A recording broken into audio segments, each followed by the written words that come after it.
Iya, nggak apa-apa, aku duluan. Bentar ya, aku mau ngirim Dokter Kartika. Ini dulu bentar.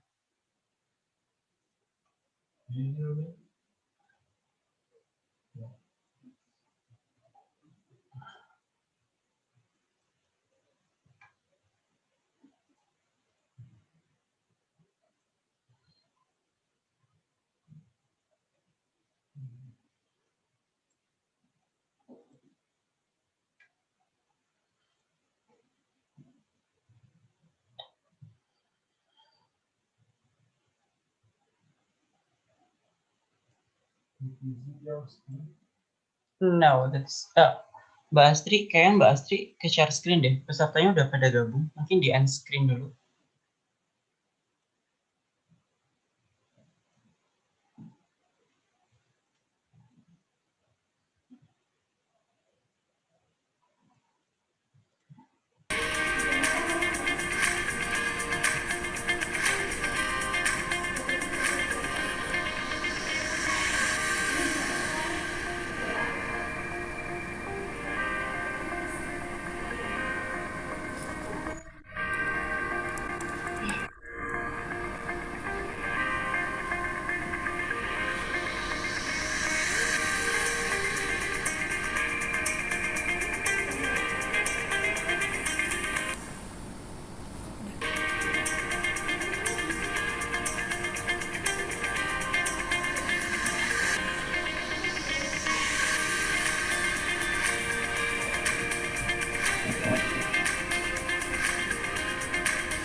Bismillahirrahmanirrahim. Assalamualaikum warahmatullahi wabarakatuh. Good morning, everyone. I would like to inform that our workshop today will begin in 5 minutes, so please wait for a while.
Okay. Good morning, ladies and gentlemen. Welcome to our international workshop series. My name is Dia Amalinda. It's an awesome and a precision for me to be your master of ceremony and moderators in this event. First of all, allow me to extend my warmest welcome to all to you in this international workshop series. Gastroenterology research opportunities in antimicrobial resistance, metagenomic, clinical surveillance, and wet lab experiments. Hosted in Surabaya by Helicobacter pylori and Microbiota Study Group, Institute of Tropical Disease, Universitas Airlangga. Ladies and gentlemen, before we open our international workshop, together let's sing Indonesian Northern Anthem first. Indonesia Raya.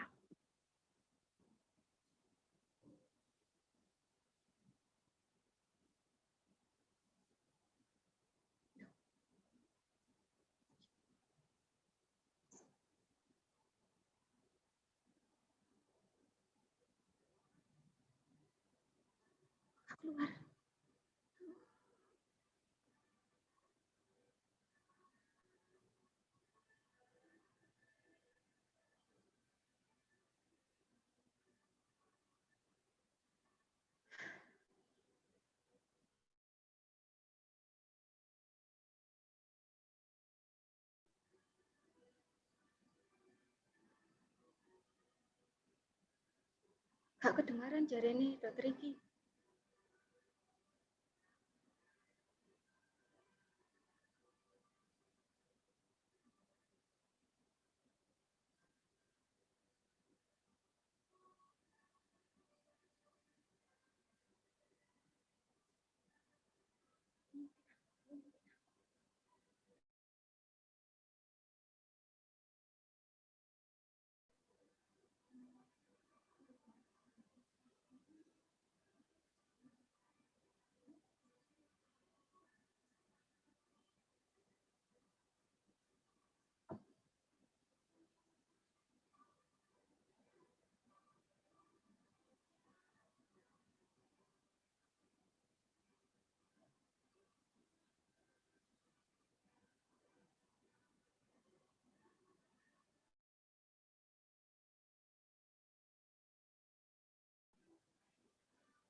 Okay, thank you for everyone. I'm sorry we have an inconvenience even.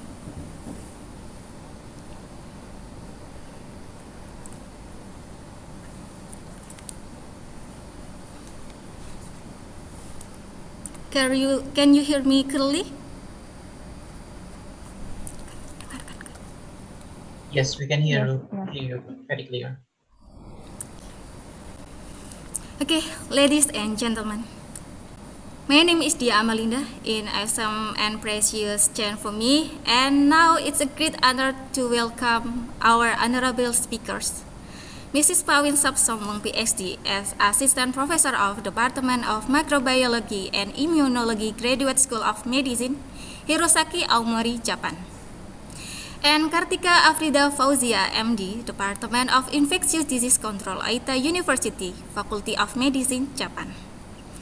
And Dr. Riki Indra Alfari, Department of Infectious Disease Control, Aita University, Faculty of Medicine, Japan. And then Astrid Dewayani, MD, Department of Infectious Disease Control, Aita University, Faculty of Medicine, Japan. Before we open our international workshop, I want to remind you that today our webinar is live online in H.pylori Study Group's YouTube channel, and if you have any inconvenience to join this Zoom meeting, you can see also our workshop today in YouTube channel. Well, ladies and gentlemen, Before we begin, I would like to remind everyone that his workshop presentation will be divided in two sections. The first section is presentation and the second section is panel discussion. Our interest theme for today's workshop is cell culture.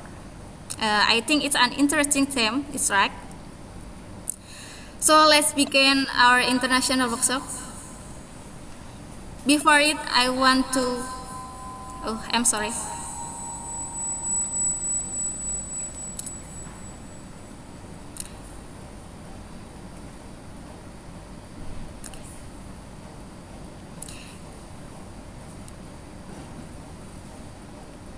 Okay. Wait for a minute.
I'm sorry we have any trouble here. And now we will continue to our main agenda.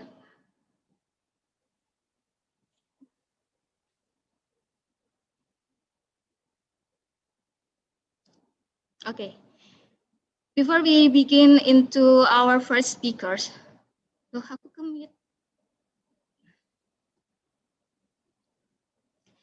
I would like to introduce our first speakers. The first speaker is Dr. Riki Indra Alfari. Okay, there is the profile of Dr. Riki. He is a member of H.pylori and Microbiota Study Group, Institute of Tropical Disease, Universitas Airlangga. He has 3 publications indexed by Scopus. He graduated as a medical doctor from Universitas Airlangga, Indonesia. And now he is a PhD student at the Department of Environmental and Preventive Medicine, Oita University, Faculty of Medicine, Japan. His research mainly about Helicobacter pylori, gastroduodenal disease, and genetics.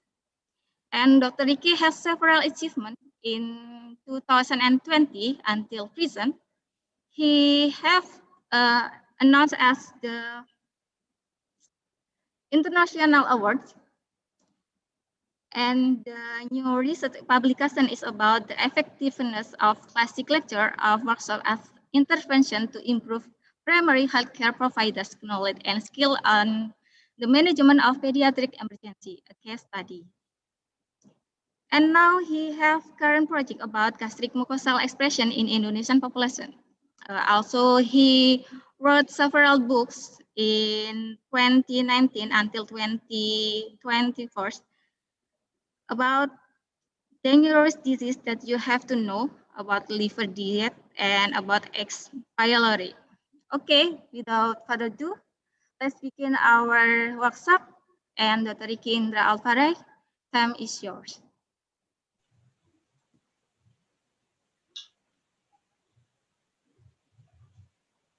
Okay, thank you so much for your brief introduction. So today we would like to more discussion about the Mrna exfoliation. Let me search my screen first.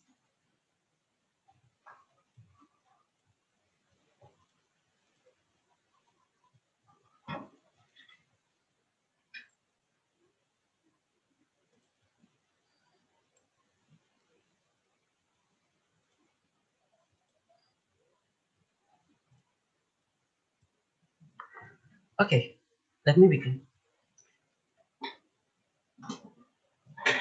Good morning, ladies and gentlemen. So today we would like to discuss about the mRNA of cytokines. And mostly we'll talk about the gastric mucosal aspiration, especially in H. pylori infection by using the real-time PCR. My name is Alfari, and after this short time of the workshop, if you would like to give some questions, you can just write down in the chat box, or you can email me in the indraalfari@gmail.com. So in the today lesson about the workshop, we will mainly talk about the real-time PCR methods for mRNA evaluation for gastric mucosal aspiration. And today we'll focus on the cytokines of mRNA because we know that mucosal aspiration itself is so many. And we will also focus in the discussion with the condition while the H. pylori come to infect the patients. And we will talk mainly also about the general methods and tips during the wet experiments when we would like to use the real-time PCR. From the beginning, you would like to talking about the introduction of the cytokines. I will just give like brief introduction, and then the highlights of the today's workshop is about the general methods. I would like to explain about the general methods from the very beginning, that is extracting the RNA and then making cDNA by reverse transcript PCR, and then also the real-time PCR, and also how the quantify of the real-time PCR also.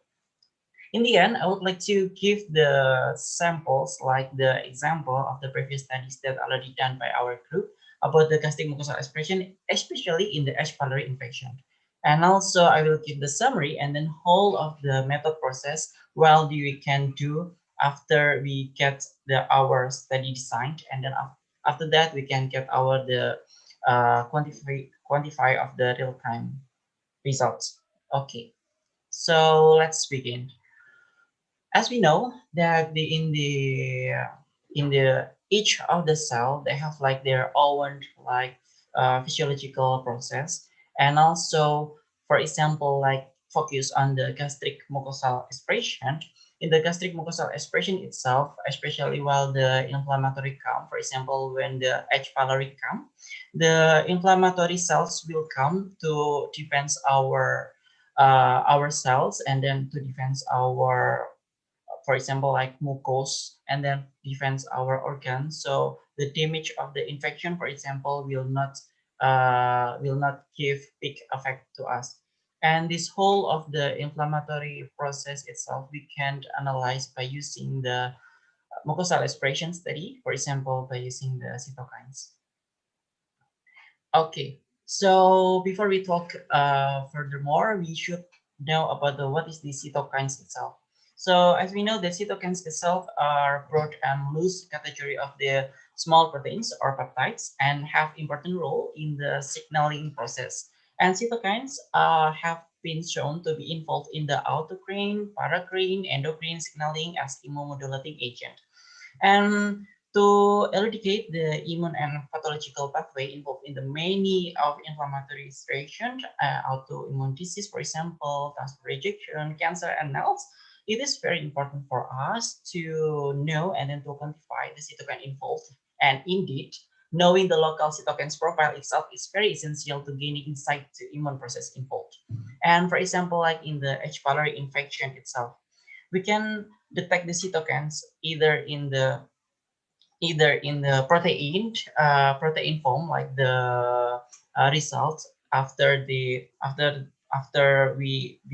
after the inflammatory count, or from the beginning by the mRNA, for example, like that. This is the example when the H. pylori count. We can see in here that many of the cell itself, they have like the several mucosal aspiration, including the inflammatory cell. This all to defend ourselves to prevent the more damage come when the agent, for example, like H. pylori come.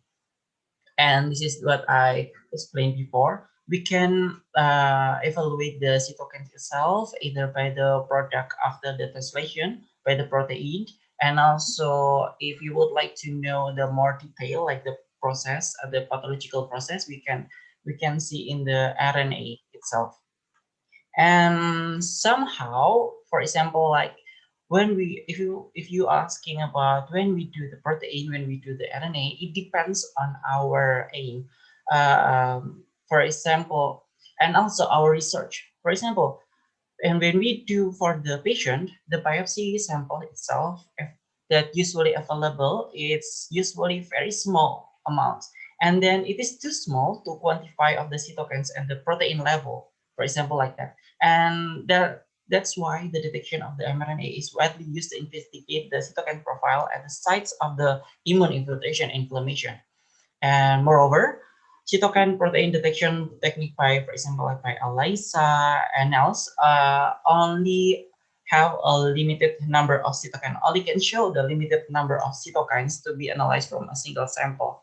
And sometimes the cytokine is very low expression, it cannot detect it. And this is at the present itself, a variety of the methods are used to quantify the mRNA expression, such as the Norton plot. For example, we would like to know the mRNA itself, and also in situ hybridization and RNA exportation assay, and rcDNA microarray. So RNA, we make the cDNA, and then we do the microarray to know the several many targets. And the new one is we can use the real-time PCR. This real-time PCR method is the choice of the use to quantify the mRNA expression of cytokines, which are often expressed at very low level, is the most sensitive and accurate quantification method. But one more time, I would like to highlight about that is these of those methods that I show on the slide itself. It depends on our which one that we choose. It depends on our aim. For example, if you would like to know like so many of the target, we can use the cDNA microarray. And today, we would like to discuss about the real-time PCR. And then real-time PCR itself, actually, there are also several methods. For example, by using the cyberbeam and everything else. But today, we would like to talk about the general method that usually we can use to detect like the mucosal expression in the gastric. Then usually we can use like the duplex real-time PCR. What is the real-time PCR? What is the duplex? I will show you later. So before the start designing the mRNA cytokine study, for example, like we would like to make the proposal, there are several tips that maybe it is very often to be more considered when we would like to write down our proposal. First is understanding the source of the cytokines. Of course, if we is understanding the source of the cytokines itself, we can choose our experimental design very well. For example, like interleukin 8. Interleukin 8 itself, it is very famous cytokine that is already proven to have like several connection or correlation with the disease, especially in the gastric mucous disease, for example, like in the H.pylori infection. And interleukin 8 itself, it is not only in the gastric, but several, for example, like airway, smooth muscles, and then endothelial cell, it can also produce interleukin 8.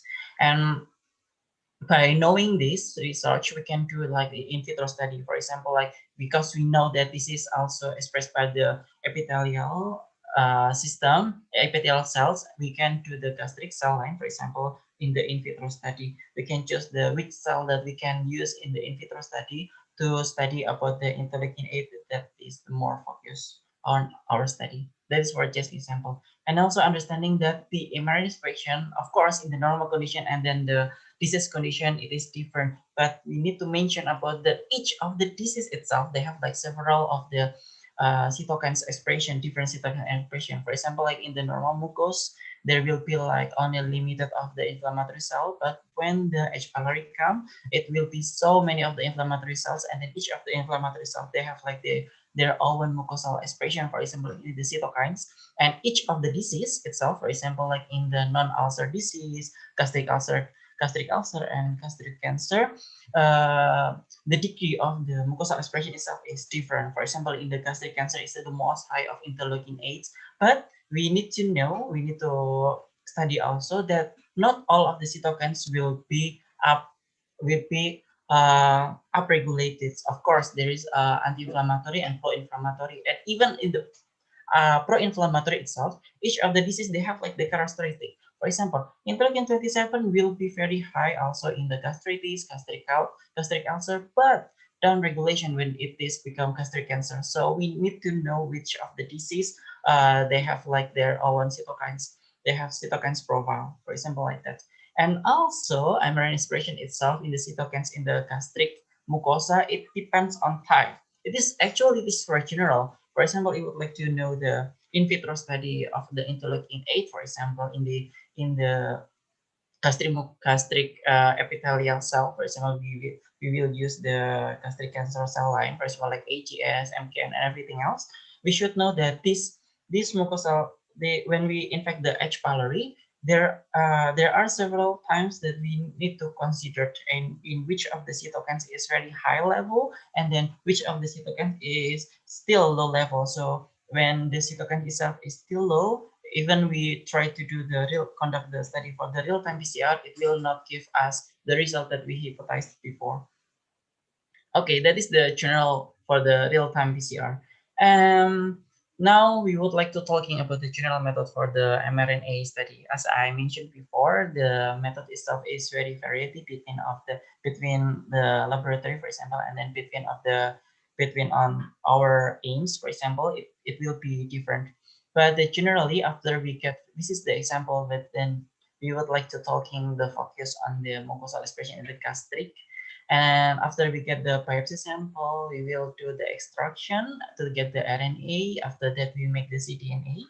After that, we will do the real-time PCR. So now, let's begin from the beginning.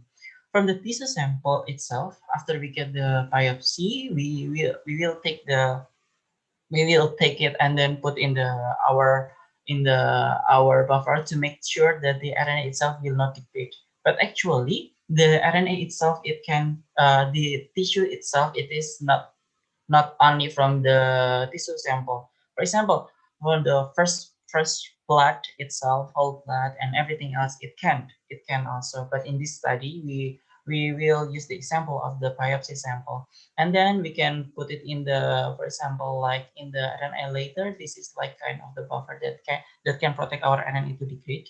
And then also after that, we will do the extraction, and then after the extraction, we will evaluate. After that, we will do the cDNA making, and then we will do the real-time PCR.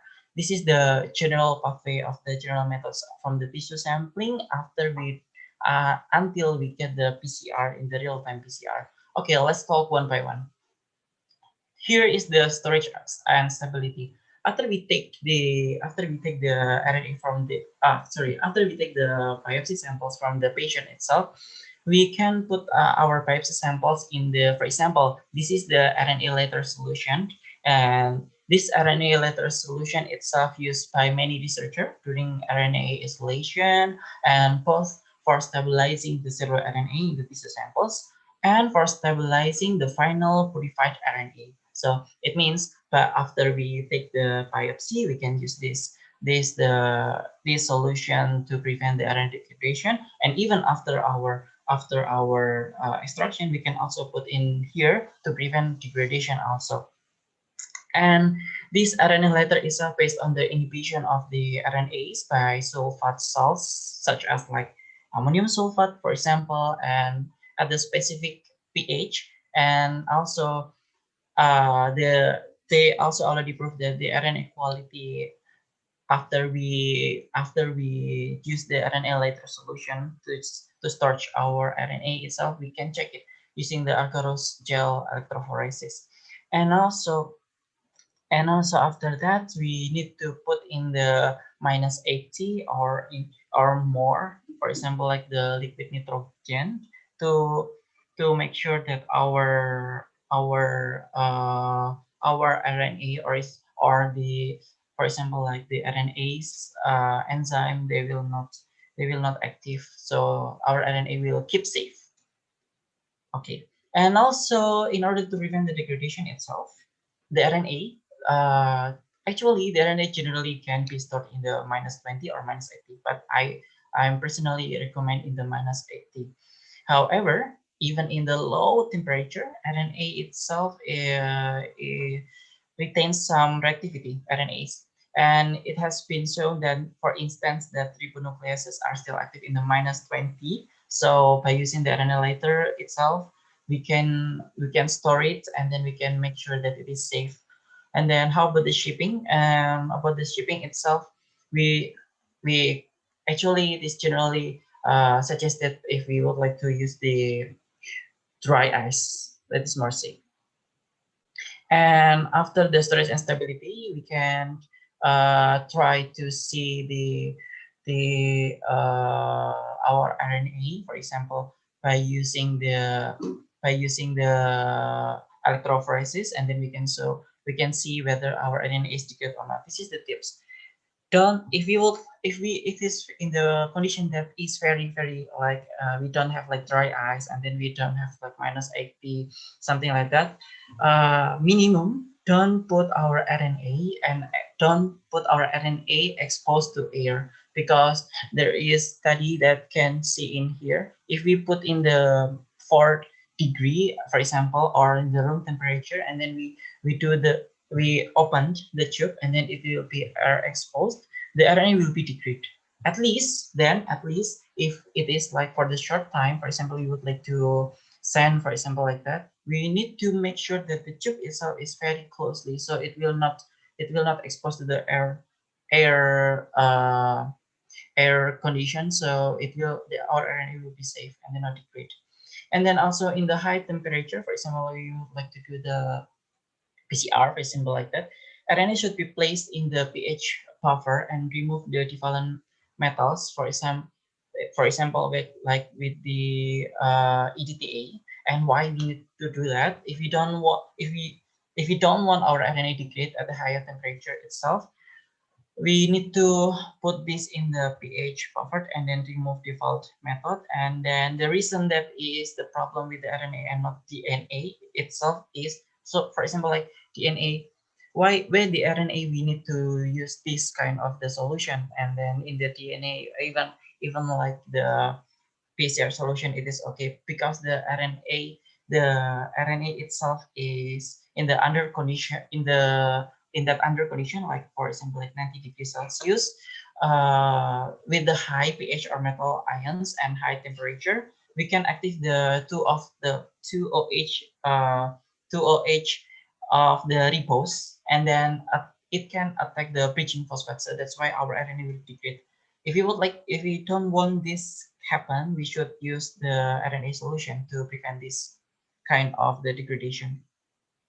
Okay, and for the RNA extraction itself, there are several methods also. For example, by using the guanidium acid phenol extraction, or by using the silica technology, silica membrane, for example, like that, and everything else. But the most easy is by using the silica membrane, because this silica membrane itself, even we can, from the one biopsy sample, for example, like from the gastric biopsy, we can take like the DNA, RNA, protein just by using the silica membrane itself. But there are several considerations if you would like to use the silica membrane. Okay, so this is the whole process that previous time I already showed before, like the in the eukaryotic, for example, like the human cells. In the eukaryotic cell, it will be begin to from the DNA, the mRNA, and then after that after that we can use that to make the protein, and then the result after the translation itself is the protein. And in the RNA study, we should mention about which kind of the method that we use to take the sample is, for example like the frozen method. And we need to make sure we need to also mention in our paper like the storage condition and everything else.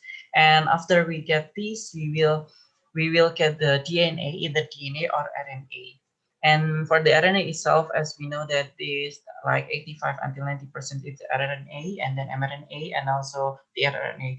Okay, the mRNA itself is like only 5% of total RNA that we can isolate, but this the mostly is RNA, but we can think that is our mRNA itself.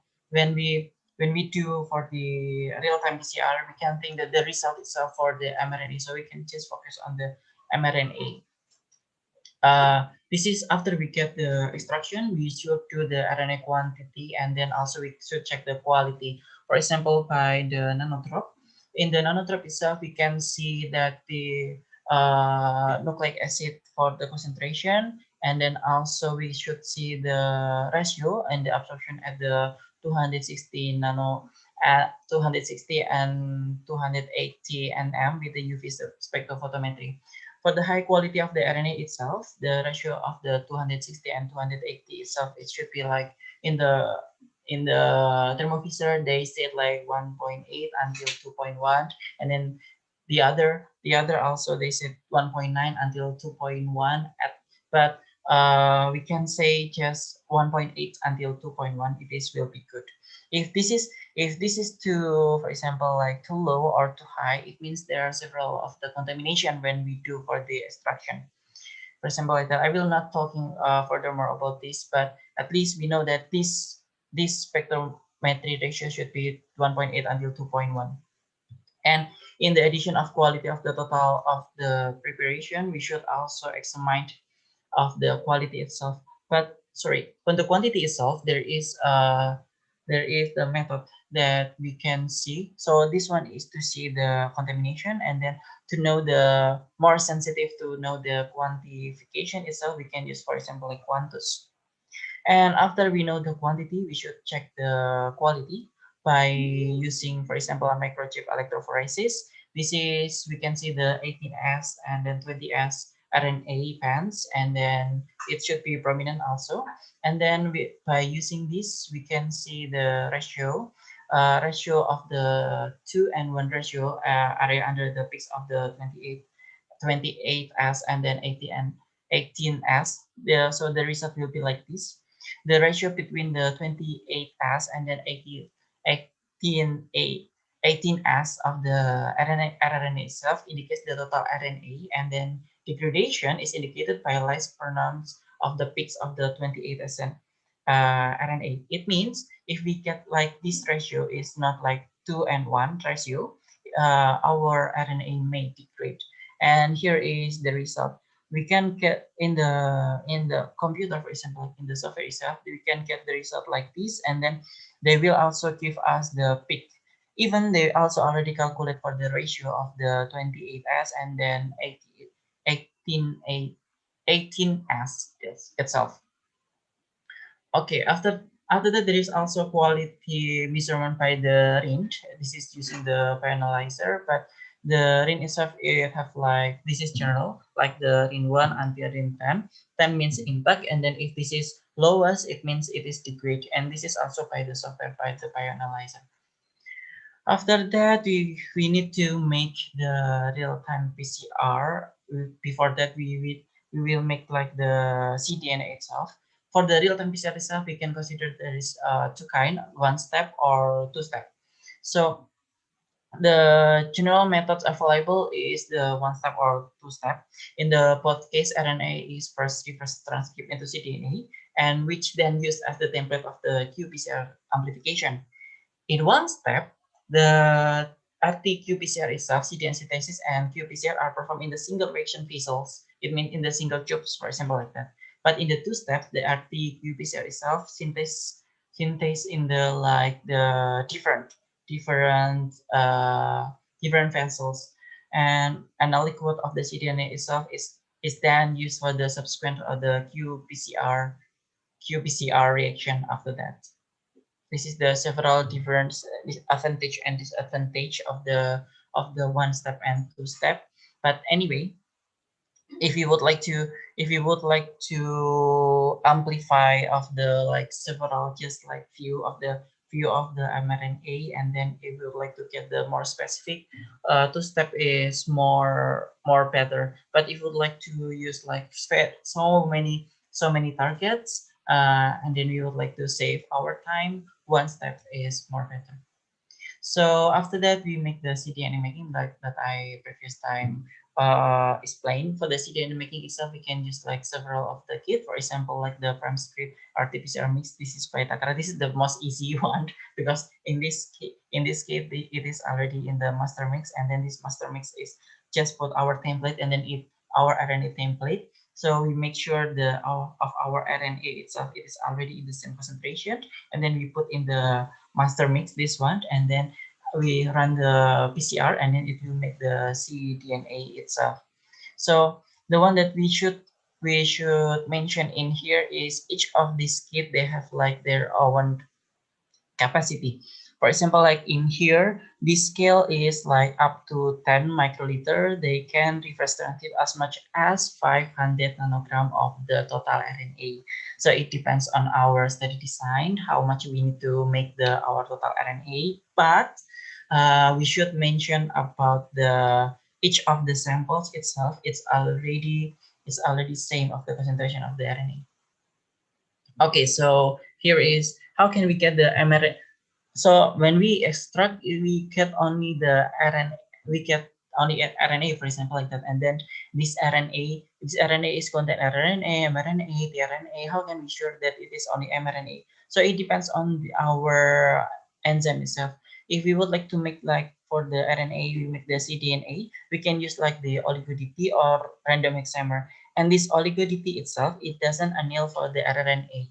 So it depends once more time, depends on our study. If we would like to use the mRNA, we can use the combination between oligo-DP and random hexamer. But if we would like to know the ctRNA, we should not do the oligo-DP. But in this case, because this is mRNA study, we use the kit that already contain of both of these to make sure that our mRNA is taken.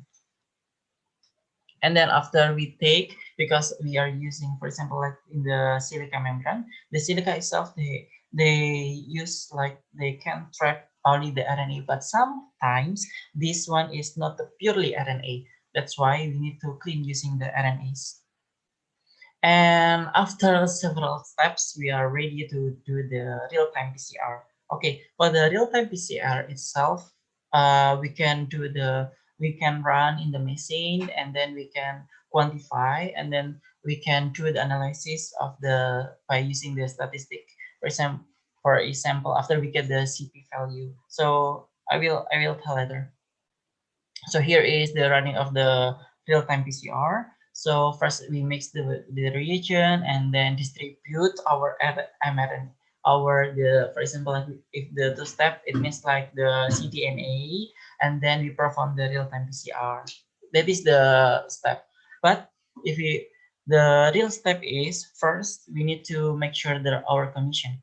This condition, it depends on the hour of the reagent. For example, if we would like to use the like master mix condition, so it have to be like this condition.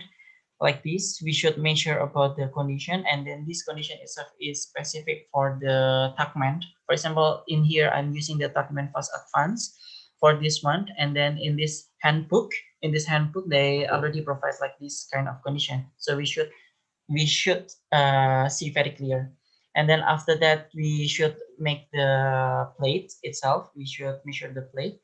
And in the plate itself, actually, there is like several of the replications. And this replication usually we do in the duplicates for. So it means one sample we measure two times. In the Tuckman, they said like triplicate, it is more good, but at least duplicate it or triplicate, we can get the good result after that. And after we in here also we need to measure. For example, in here is duplex. What is duplex? So there is a single plex and then duplex. Single plex itself, it means in the one well it is only one fluorophore, but duplex, in the one well we can detect two because there are two fluorophore. I will explain later also for here. But anyway, in here we need to measure. We need to load our our samples name and also our what of the fluorophores that we use in here. And after that, after running, for example, like several 1 hour or 1.5 hour for example, like for the 1996 well plates, we can see the result like this. We can see in here is the baseline, and then here is the target, for example, and here is our housekeeping gene for our normalization, something like that. So in the real-time PCR itself, if we would like to use, for example, like the relative quantification of real-time PCR, we need to use the target, and then the second we should normalize using the, for example, like the housekeeping gene, for example, like that.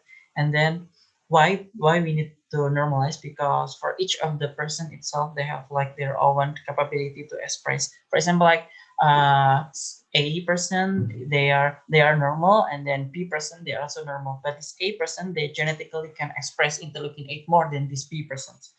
That's why we need to make it normalized between A and B. So we can say that both of this is normal. That is by comparing with the housekeeping chain. For example, in the gastric, in here we can use for example, like beta-actin of CAPDH, something like that. And here's the result also. We can, after we get the CQ value, we can see for the next analysis by using the delta delta CQ. Here is the methods, the general methods. So the real-time PCR, this is by the Tuckman. There are several kinds of the method using the Tuckman and using the Tuckman probes and the other else, Corion and the others. But today I would like to explain about the real-time PCR using the Tuckman, because this is the most widely used for now. And in the Tuckman itself, they have like this kind of the probe, and then also this kind of the quanture. Oh, sorry. And if this is still closed, something like this, the the the energy from the fluorophore itself, it is absorbed by the Q in here. And then if for example like the PCR come, the polymerase come, and then this one is degrade, the fluorophore will give us the signal, and then that is the catch. It will be catched by the machine, and each of this reaction itself, it is catched by the machine and then calculated. That's why in here the machine will give us the CQ value or CT value. What is that? So that is when our reaction. So this is the PCR, like 1 to 2, 2 to 4, 4 to 16, something like that, to empower by end. And then after that it will be exponentially increased. And then when it touch of our threshold, it will give us the CQ value. What is this mean? That means if the people have, for example, from the beginning, it have like the high concentration of the interleukin 8, it will make this one become, how can I say, become fast to get the increasement and then touch this one. But if our sample itself is from the beginning, it has low of interleukin 8, it needs more long time. So this x-axis is the cycles. It will need long time to get it until the increasement, and then get the baseline. So it means, for example, like in the A itself, they from the beginning they have, for example, like 5 of the interleukin 8, and then the other is only have one of the interleukin 8. These 5 interleukin 8, when the one time of the PCR, they will be like 5 until 25, 25 into 225. But one itself, it is like 1 into 2, 2 into 4, 4 into 16. That's why the first one that is already have high from the beginning, it can touch of the threshold and then give the CT value more faster than the lowest one. In my explanation, we can say that in this case, the higher of the concentration that we see, that the sample have itself, it will give the low of the CT value. So it means if the CT value is low, the concentration is very high, something like that. Okay, after we get the CT value, we can analyze that. Which one we should use. There are several of the methods. For example, the absolute quantification and then relative quantification. In this case, because we are using the gastric, it is more recommended for using the relative quantification. And for the relative quantification, we need the normalization via one of the reference gene, for example. And if we from the beginning we already know the efficiency, we can use the efficiency correction. We can use the, for example, mean efficiency by using this kind of software, for example, REST, Q-based, and everything else. But in the beginning, if we don't know about the efficiency, we can use without the efficiency correction. So it means like in this case, in this result, because we didn't measure about the efficiency previous time, so they will think that the efficiency is 100%. So that's why we need to use the these delta delta CQ methods. And after we get the CQ value and then we analyze, we can analyze that using, for example, the R Studio, and then after that we can make the conclusion between each of these. This is the example of the my study, and then we can see in here that the H.pylori positive it gives interleukin 8 higher than H.pylori negative, something like that. Then this figure we can use by the, for example, like Excel, but the more good figure, like the more complex one, we can use the R Studio because it is more convenient. Okay, so this is the tips when we run the real-time PCR. First is understanding the detection methods. This is the previous time I already mentioned about that. This is using the Tuckman. So the Tuckman probe, they have like this kind of the uh, this one of the fluorophore, and then with Quanser. If this one is close like this energy will be absorbed by this one, so it will not give any color. And then, but if the polymerase come, it will be degrade, and then it will give any this kind of color. And this kind of color, it can be touched. It can be detected by the machine, and each of the detection can give us the value of the city value of, and then after that can give us the city value.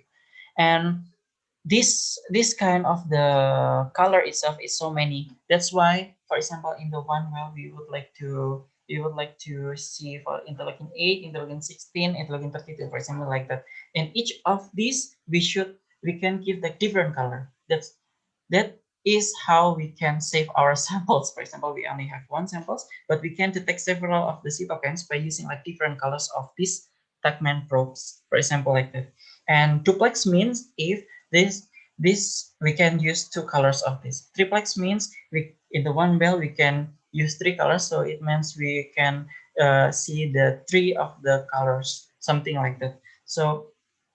So depends on our machine. For example, our machine only can detect two. It means we can only do for the duplex. And then if that is only two, the machine also they have like capacity to see the colors this one.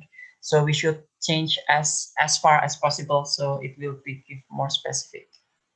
This is the example of the color. This is, for example, like simplex, and then multiplex. This is, for example, like one. We can use the blue one or with the FUMP or VIC or ABY, for example, like that. And depends on how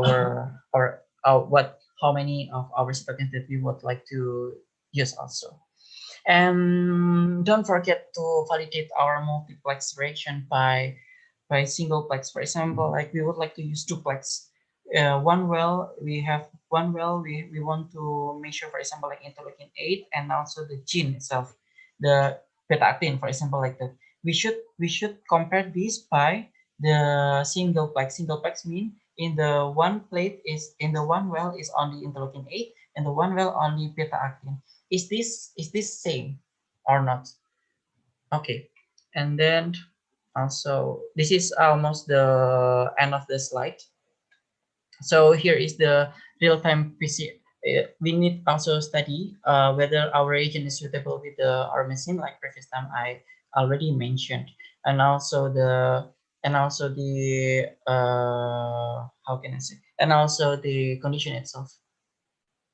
And check the efficiency of the primer. We need to check it, the efficiency, if you would like to use it by the several dilution, if you would like to use for the method that is not delta delta CQ. And also we check, this is the example of checking the efficiency of the interleukin 8. This is our efficiency itself, and then we put this efficiency to our PCR machine when we run. Okay, so before the time is very limited, now this is the example of the previous study. In this previous study of the interleukin 8 in the gastric, we can see, for example, like we can compare between the different disease, and we can also compare between the different condition, And then we can compare even in the virulence factor that is genotyping, for example, like the OIF off or OIF on. We can use this. You can use the real-time PCR as the easy way to know this kind of the cytokine expression, and then we can know that the, for example, like this kind of genotype, it is give more inflammation than this kind of genotype, for example, like that. And like that, this is the take-home message. The real-time evaluation itself can be easily used for the Mrna evaluation of the cytokines, for example, in the gastric mucosal condition for H.pylori infection. And then to get the expected results, optimum methods are necessary for the beginning from the extraction until we do the real-time PCR. And here is the example of the whole process. For example, you would like to use the cell culture, the HES cell, for example, for interleukin 8. We infection, and then also we do the, after that we know the quantification by using the nanotrope to know, like previous time, to know the contamination, and then the quantus to know like liter, that is more specific for the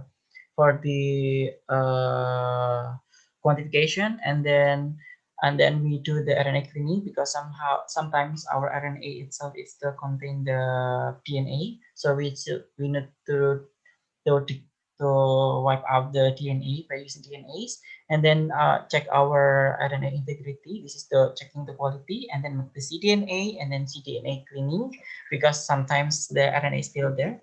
And then we do the real-time PCR compared duplex between duplex and single to validate our duplex direction, and then running. Okay, thank you so much. That is all of my presentation.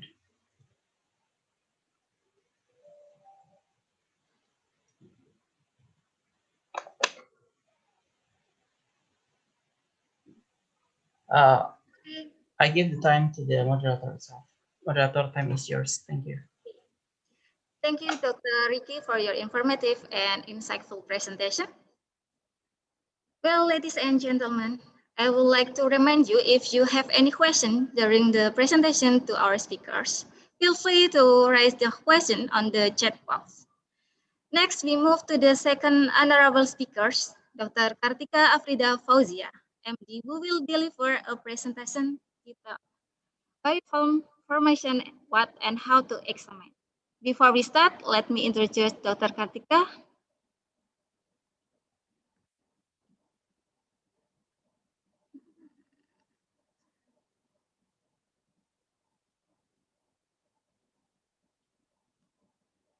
You can see my screen.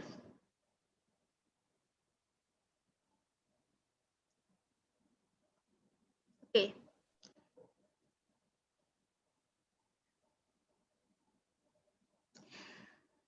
Dr. Kartika is a member of H.pylori and Microbiota Study Group, Institute of Tropical Disease, Universitas Airlangga. She has 10 publications with an X-index 3, and the total citation is about 40. She graduated as medical doctor from Universitas Airlangga, Indonesia, and now she is a PhD student at Department of Environmental and Preventive Medicine, Aita University Faculty of Medicine, Japan. And Dr. Kartika has several scientific presentation experience. The news in 2020 is about kinetic determinant of biofilm formation in H.pylori in American Society of Microbiology, Washington, D.C. Her research interests are around Helicobacter pylori and microbiology, and the newest in 2020. She has 2 publications. The first is Biofilm Formation and Antibiotic Resistant Phenotype of Helicobacter pylori Clinical Isolate, and the second is E-test versus agar dilution for antibiotic susceptibility testing Helicobacter pylori, a comparison study. Okay, and from her achievement, we can conclude that she is a young, talented doctor and also researcher. And without further ado, let's begin with her presentation. Dr. Kartika, are you ready?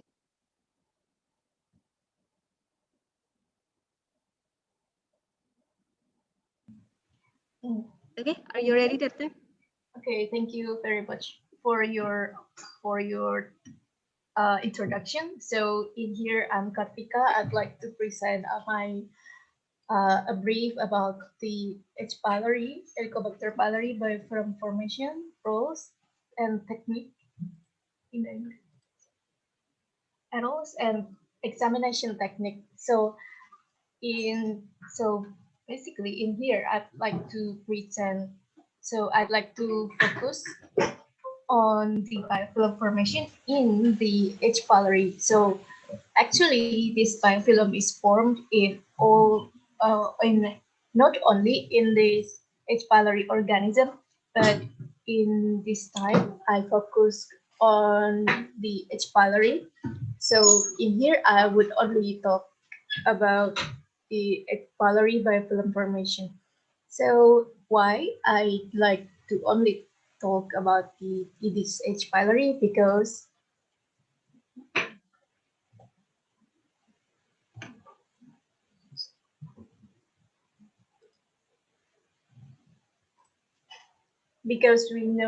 we it is well known bacteria that cause the gastric cancer, as already explained by our previous speaker in the yesterday's lecture. It was the only carcinogenic bacteria that cause gastric cancer in, and also it also caused many other gastrointestinal disease. In the Globocan report, it said that among all the cancer case, 41% are infected with H. pylori, and in Indonesia itself, the age standardized ratio of the gastric cancer is 12.1%. And and however, this H. pylori has a very distinctive growth and feature that is different with other bacteria. So the eradication itself is necessary to reduce the gastric cancer, and so many treatment strategy has been performed: first line therapy, second line therapy, as already shown in here. This is the world trends for H. pylori eradication therapy, and this is like in the Maastricht consensus, they are first line therapy, and then there are also, if the first line therapy did not succeed, then we also need to use the second line and third line therapy. Because why they provide this first line and second line and even third line therapy? Because we face so many problems of resistance. This is one of the challenge uh, confronted in the eradication of H. pylori. So there are many cases that there are many factors that affected the failure in the H. pylori eradication. First, because this H. pylori itself is a bacteria that has a distinctive feature with other bacteria. The growth is slower. It can adapt with the stomach environment, and also have had a highest, comparatively the other bacteria, high recombination and mutation. So that's why they could easily acquire the mutation. But one of the reason one of the important reasons of this uh, antibiotic resistance and failure in eradication is the biofilm formation. So, so that's why during in here in my PhD study, I was focused on the biofilm formation in the H. pylori as one of the factors that cause the treatment failure and antibiotic resistance. So so what is the biofilm? So biofilm is like a building of the exopolysaccharide that cover the organism. So it can be one species creating monospecies biofilm, but it could also contain several species that live together. As we know that in the stomach, it's not only H. pylori that stayed that could survive in the stomach, but it's also uh, our microbiome study revealed that there are actually other bacteria that live in there. So it is also possible that this biofilm is formed from many species, but and also it can be produced not only in bacteria but also fungi. So like it is like a cycle.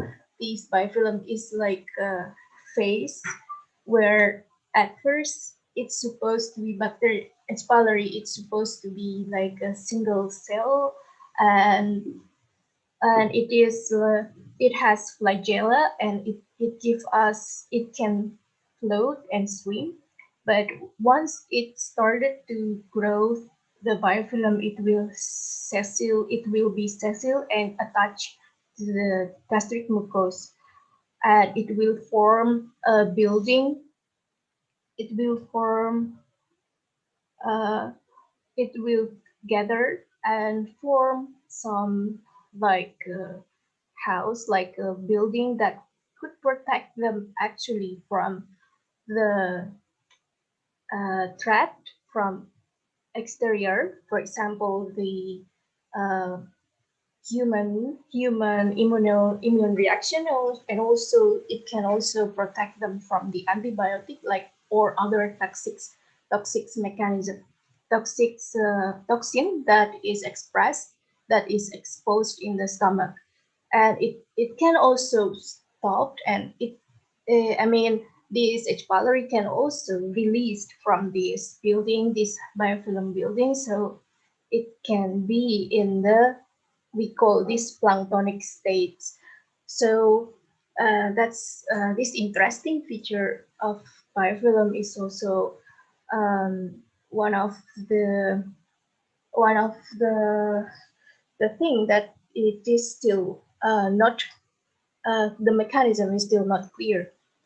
And but actually, biofilm is not only found in the, because this is H. pylori, so it is previous study observed that this biofilm formed in the gastric mucosa surface, but actually this biofilm is everywhere. So I think it is also not limited to the H. pylori. So most of the bacteria and fungi could produce it.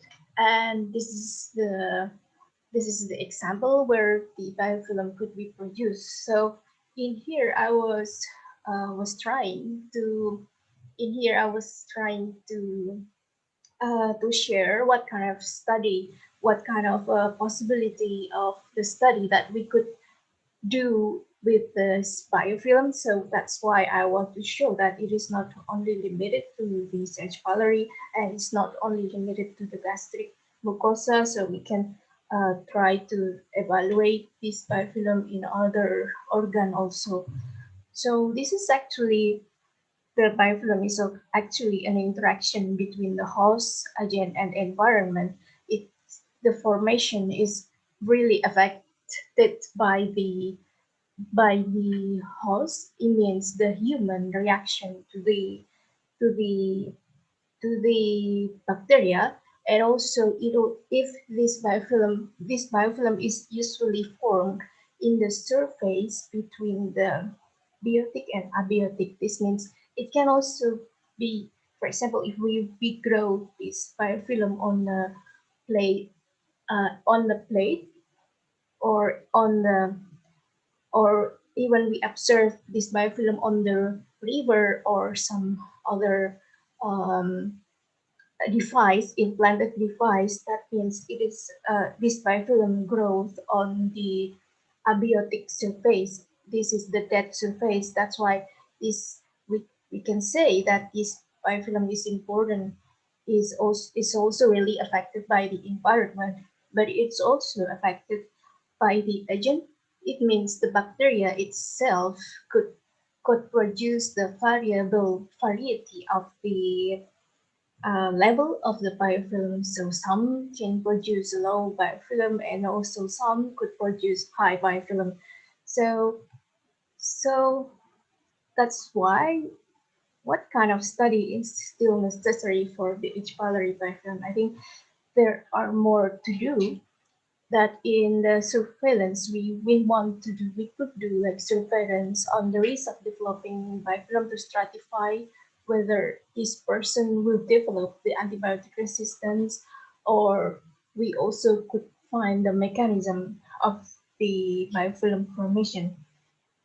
So if we want to make, so what, continue with the previous question, what kind of study we could do with this biofilm.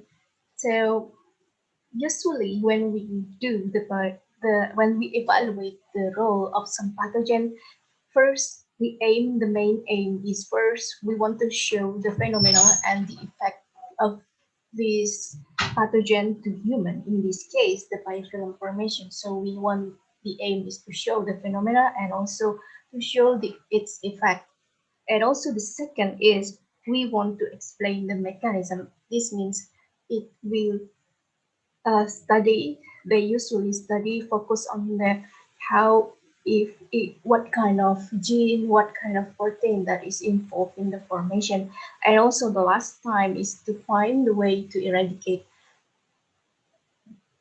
So for the first study, this is my previous study in this laboratory. I evaluate the biofilm formation among all H.pylori strains from Indonesia, and it found that it was not all the strains produce the same level of the biofilm. So that's why, as I mentioned in my previous slide before, that the agent is important, is also play important role in the biofilm formation. So, so how we measure these biofilm formation level? It's like quantifying.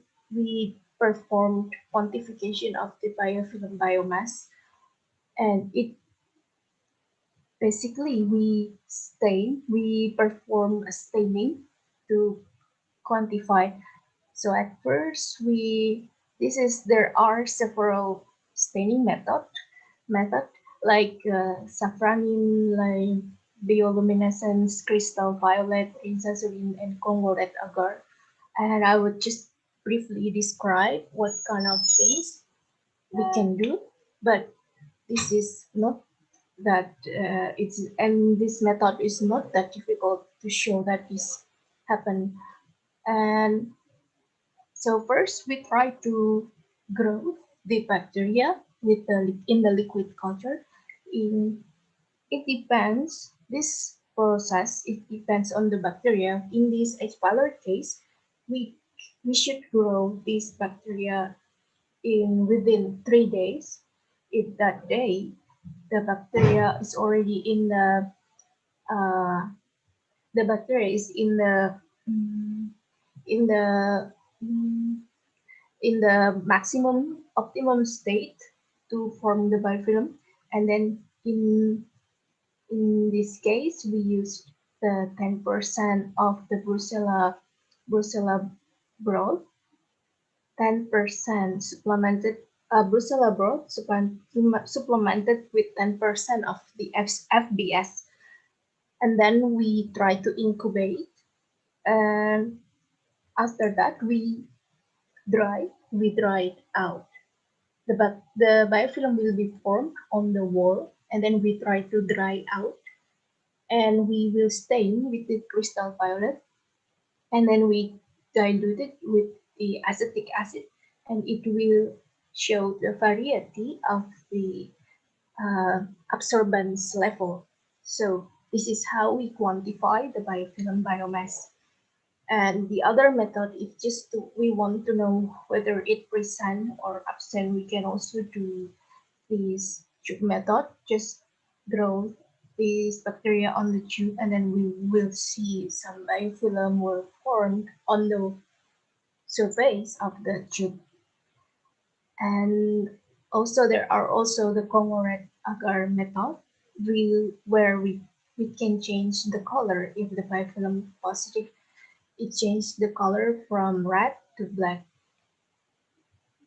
There is also another assay to evaluate the percent, to show the percent of biofilm Y by using the resazurin, where it also used the metabolic. If the metabolic, it is one of the metabolic assay. So it also uses the spectrometry base, but it's not only show the biofilm biomass. That means biomass means the surface exopolysaccharide surface that construct the biofilm building, but the metabolic activity could evaluate whether this bacteria is actually live or dead inside that building. So this resazurin is one of the way, so it is involved the resazurin that is taken out by cells, and then if the cell is alive, it will be converted into resorphin, and it will show also change of color. And we can also quantify this by measuring the absorbance. And if we want to visualize, there are several ways. The first, the most clear way is by the confocal scanning laser microscopy. It could observe the surface, but it could also capture the staining with the leaf by with the staining. So that means when we stain, before we perform the microscopy, we will stain the surface, and then if it is live, then it will be colored as green, and if it's that, it will colored as red, and we can observe that with the confocal laser microscopy, as shown in this figure. But then we can also observe by the scanning electron microscopy with this thing. This is also the thing that I had performed previously. So we grow, because this biofilm could grow on the abiotic surface or on the glass surface. We can observe that this we can put the we can use like a glass, like object glass, and then we grow, we covered, we rehydrate, and then we coat with gold, and then we can observe the on the scanning electron microscopy, and then we could show some cocoid and some exopolysaccharide as shown this figure. On the biotic surface also similar. And also, if we want to know the actual, like real time, whether this is really percent, we can also do the percent in situ hybridization. For example, in the case of for example, we want to observe the biofilm on the gangrene of the diabetic ulcer, we could also perform this fluorescent in situ hybridization. So uh, because previously I mentioned that this biofilm is one of the obstacle of the uh, eradication succeed. So we want to try. We want to know how this biofilm is obstruct the how this biofilm can contribute to the antibiotic resistance.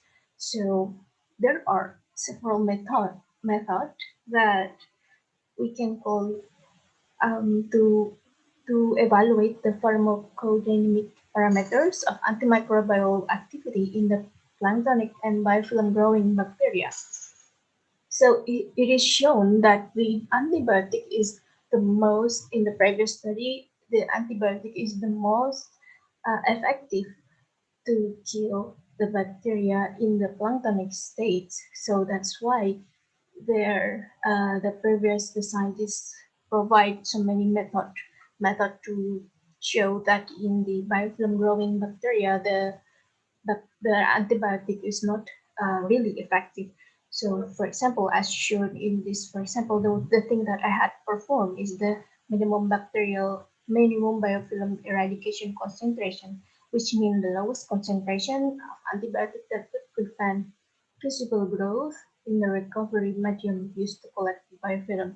So we grow the biofilm first, and then we grow the biofilm first, and we try to expose this with the antibiotic, and then we will see how how how much of the bacteria could survive.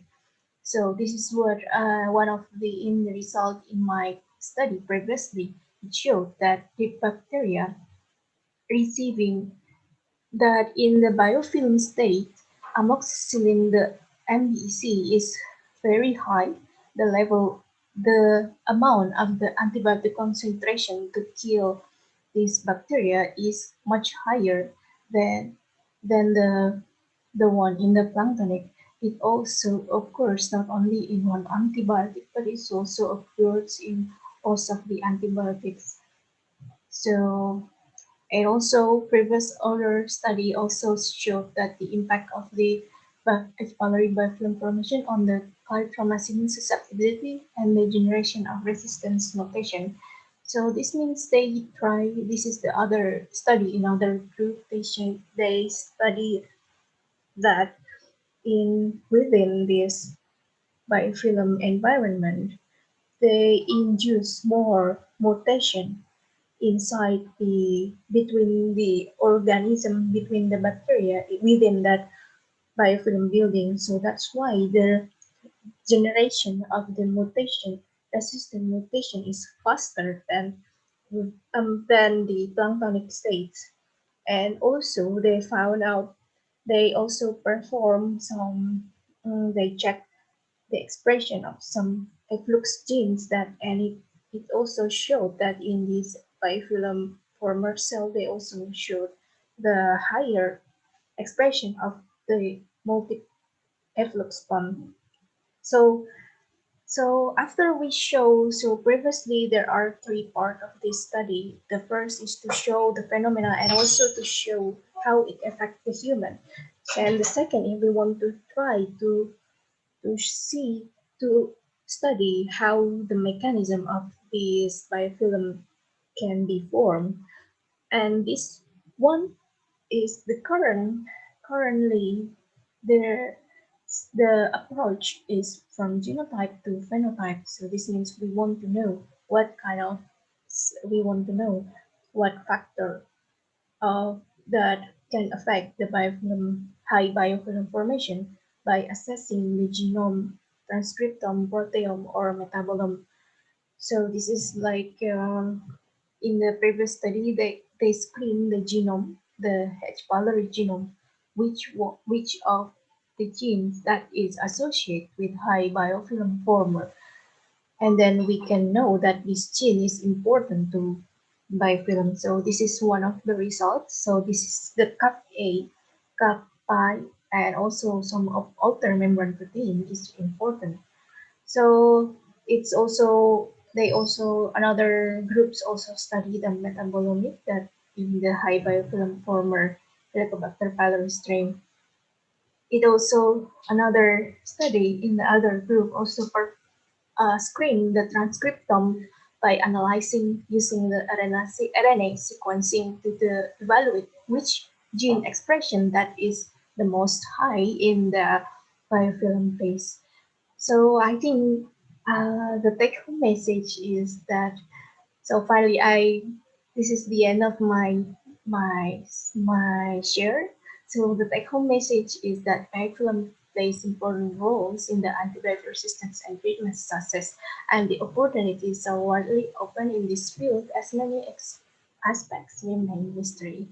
Thank you very much. So I return to the moderator. Okay. Thank you very much, Dr. Kartika, for the great and insightful presentation. And next, we move to the third honorable speaker, Astri Dewayani, MD. She will present about facts for cell morphology characterization. Okay, before we start, let me introduce Dr. Astri.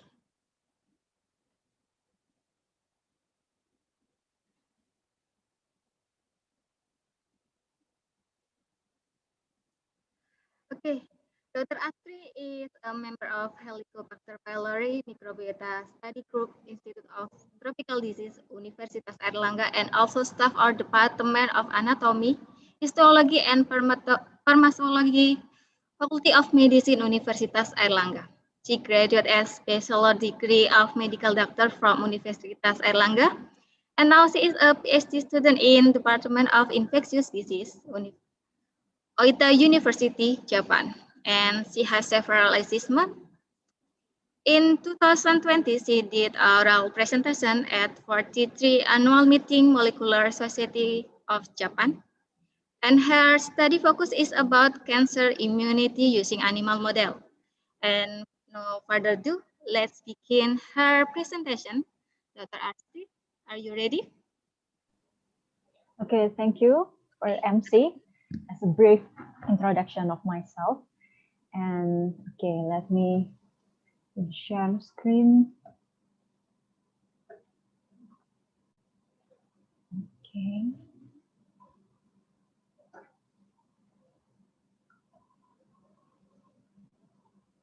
Mhm.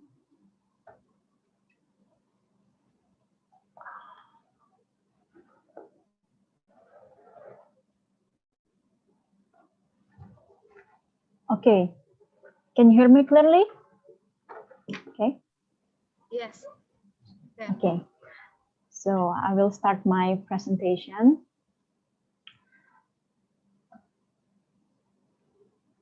Wait a minute. Okay.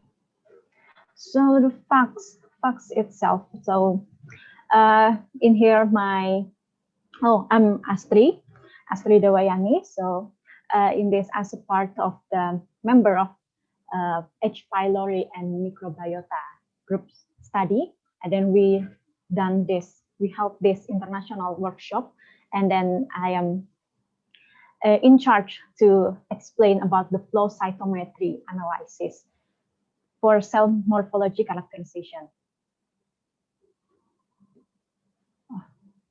Okay, maybe all the attendees have seen that in this kind of figure in some journal or doing this kind of flow cytometry itself for your paper.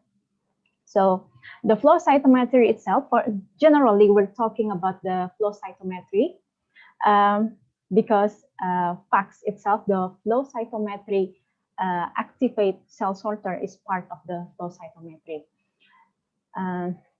So this is flow cytometry. It needs to done to know the subpopulation of what type of cell that we want to know, or the cytokine expressions of some cell that we already stimulate using like a real time. So we know already, like, this is the CD3 or CD8 that containing which part of the cytokine, or the type of with the transcription factor. So flow cytometry is a technology that simultaneously measures and analyzes multiple characteristics of single particle as they flow in a fluid stream through a beam of light. The property measured including the particle's relative size, complexity, and fluorescence intensity. So the flow cytometry can be used for sorting, as you transfect some particular gene that containing any type of fluorescence, such as GFP, into the cell, and then you want to sorting the positive cells using the flow cytometry, and then or cell counting. So after some stimulation, and you want to check the increased populations or characterizations of change in the whole blood, and then you or Buffy code, and then cell cycle analysis, or some studies on chromosome. So the main point, the principle of the flow cytometry, there are three. fluidics. So the cell will be suspension in a single file. So one cell, single cell that going through the flow, get the laser um, point injection, and then the optics that the specific laser of the cell that already has fluorescence, it will filter and collected by the different type of wavelength. And then the third is the digital, that the optical will convert to digital values then can be stored in computer. So the fluorescence configurations can set up varies from 3 to 7 lasers. So it depends on the machine itself. The higher, the more laser setup is usually used for the research purpose rather than clinical purpose. As you see that there are many, like this is 5 type of lasers that containing many fluorochromes. So there are singles fluorochromes such as PITC or APC, but there are also the tandem dyes that containing like another protein like cyanin. So the function of tandem is to lower the wavelength, so it added more color choice. So what we need to do for flow cytometry analysis, so the optimized point, sample preparation, staining consideration, cell viability, and gating strategy. Before we know what kind of our cells populations, the main point are sample preparations. Many types of sample preparations, such as cell culture, that we need to know that what type of cell culture we have, adherent or suspension. So is it attached or not? And then we need to take by enzymatic or non-enzymatic to detach the cell. So because some enzymatic cannot be used for flow cytometry because they can cut some epitope from the surface cell.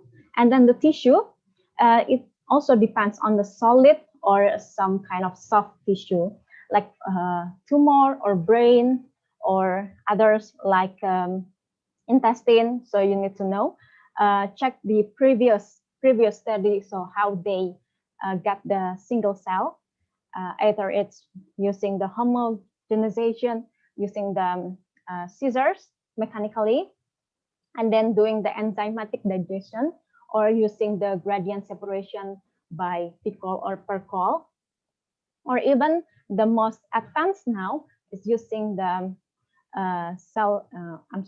tissue dissociation. So it's more easier, but there's always price for good quality. So the such as like Max Gentle, it's help us to make a more quicker dissociation for we got the good result for the single cell preparation, because when we do it manually, homogenization, enzymatic, and so on, it maybe some preparation is cut, it cannot be used, or we can only get a few small cells for preparations. And then another is like a secondary lymphoid organs like spleen or lymph node, and we're using it with the homogenization using strainer, at least 70 micrometer or 100 micrometer strainer. And then after strain, we use the RBC lysis as we usually for the gut from these organs are lymphocytes and other. So we cut the RBC. How about the whole blood? Whole blood, the sample needs to be added with the anticoagulant, and then you can use directly whole blood with the RBC lysis directly if you want to like check the whole populations within the sample. Or you can use Picol. Usually it's to use the Buffy code or PBMC. It's to separate blood to each compartment parts. And then it doesn't need any RBC lysis since the RBC will be removed to the lowest part. So in this condition, we can directly use the PBMC containing many types of lymphocytes directly. And to use the sample, it's better to directly or as fast as possible to staining and then analyze it. But however, if you want to like keep it like less than, more than 2 hours or 3 hours after that, and then better to keep it on ice or use calcium or magnesium-free media, or added the ADTA to prevent the cell clumps, because the cell clumps will gonna stuck in the fax machine as it's not a single cells. Then after cell preparations, then we need to consider about the staining. So the fluorescence dye choice, because you need to know what type of cell that you want to collect, you want to analyze, like the B cell, T cells, or the any type other, or the tumor cells itself, the anything. You need to know that what type of the epitope, the antigen that you need to know as it is will be like for T cells, you need to like CD3, CD4, or CD8, something like that, or just the lymphocyte CD45, and you need to know to make the combination of the antibody cocktails, and stain in a low volume, 100 to 200 microliter, to prevent the dilution of antibody, as usually the fax antibody is usually around 200 times dilution, so prevent it from dilution. And stain on ice, as it will slow down the metabolize and apoptosis, and then kinetic of binding with between the antibiotic and antibody and the epitope. And stain in the dark, as fluorophores are photosensitive, it can be bleached. And add bovine serum albumin, or directly bovine serum, any albumin or bovine serum that in the buffer to minimize protein to protein interaction. So for staining, we need to we need to add the Fc blocker, because cell type other than T cells have Fc gamma receptor, and this, you know that the antibody has the Fc receptor, Fc part and Fab part. If you not block this Fc region, it will directly non-specific binding, because we want to attach the antibody through the Fab domain. So it will increase the background staining. Anyway, it's different from species. So use human for human and murine for murine Fc seroblast.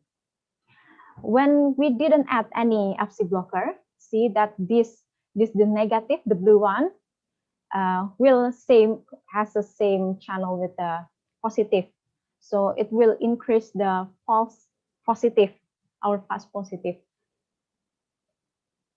Sorry, the blue one are the positive, the red one are the negative. So in here, you can see after the added the Fc blocker, you can see that the negative is clearly different from the positive.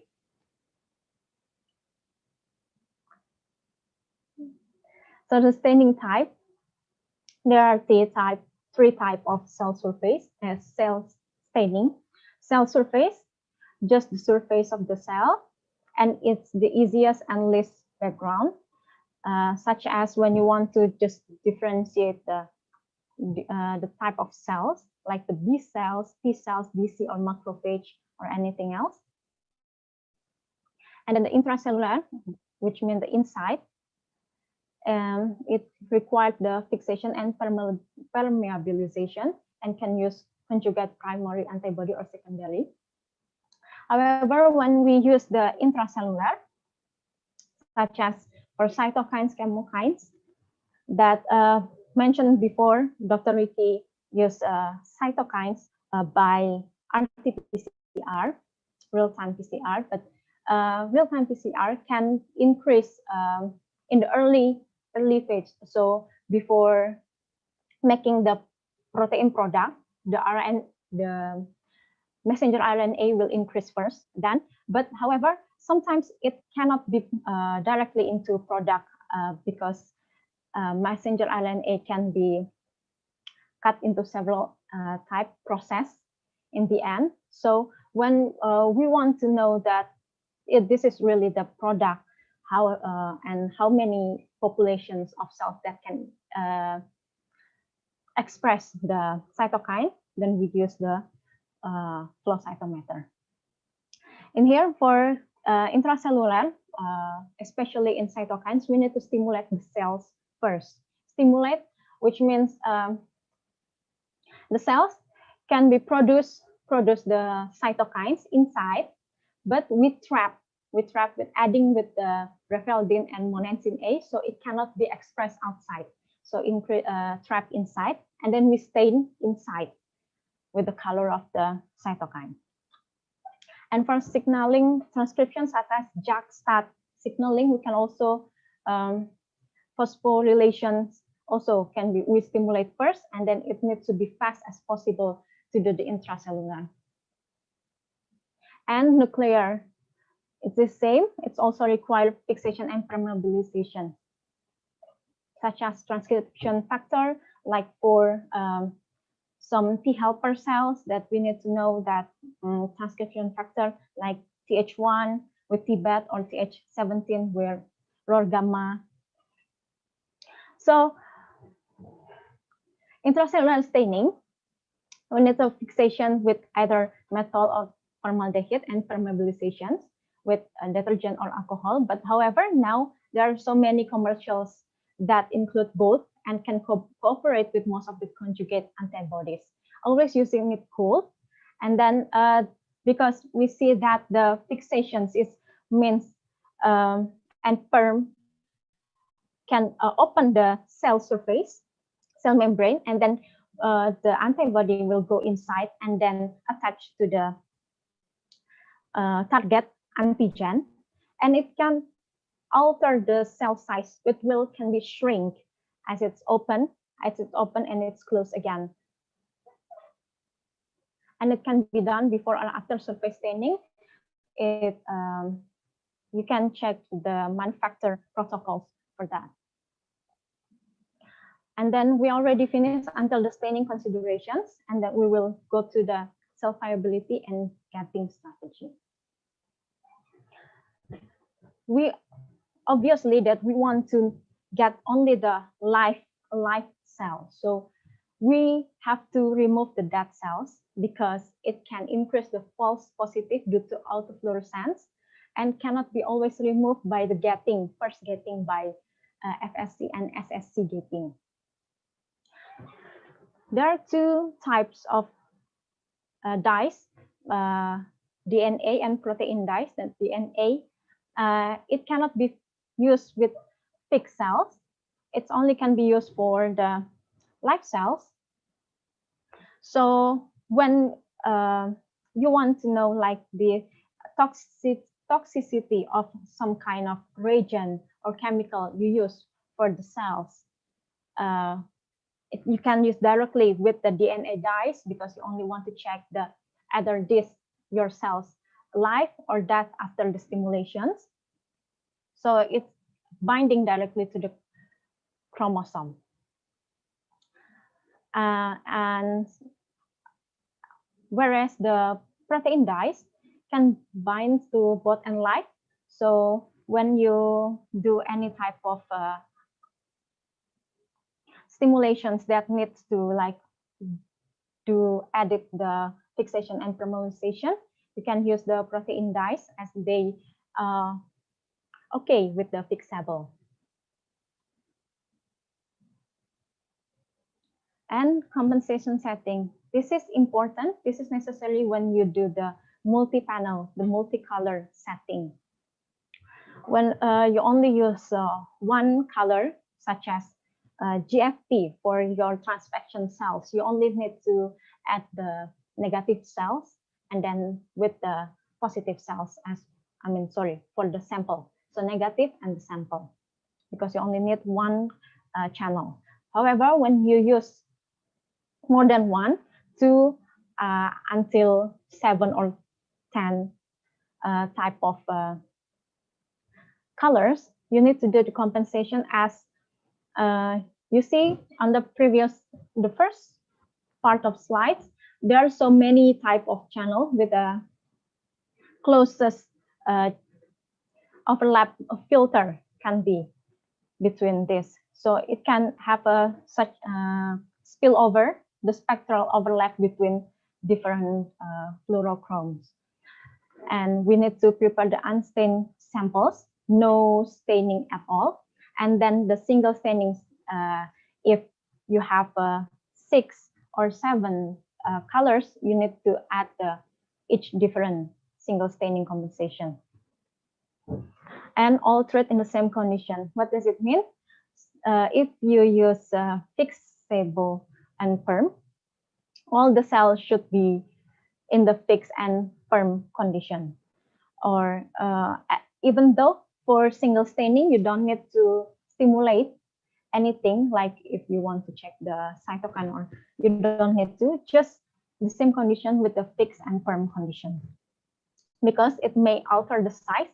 When you did not have the same condition, you will confusedly different from the compensation and then the sample, and it will miss all the sample. Visualizing flow cytometry using single parameter. This is called histogram plot. So the x-axis is the fluorescence, and then the y-axis is number of cells. So the intensity, the number of cells with the higher intensity. And then the 2-parameter analysis you can use the dot plot or contour plot, any type. So it's based off the parameter and parameter. So the x and y are combined parameter. It's usually analyzed for subpopulation type.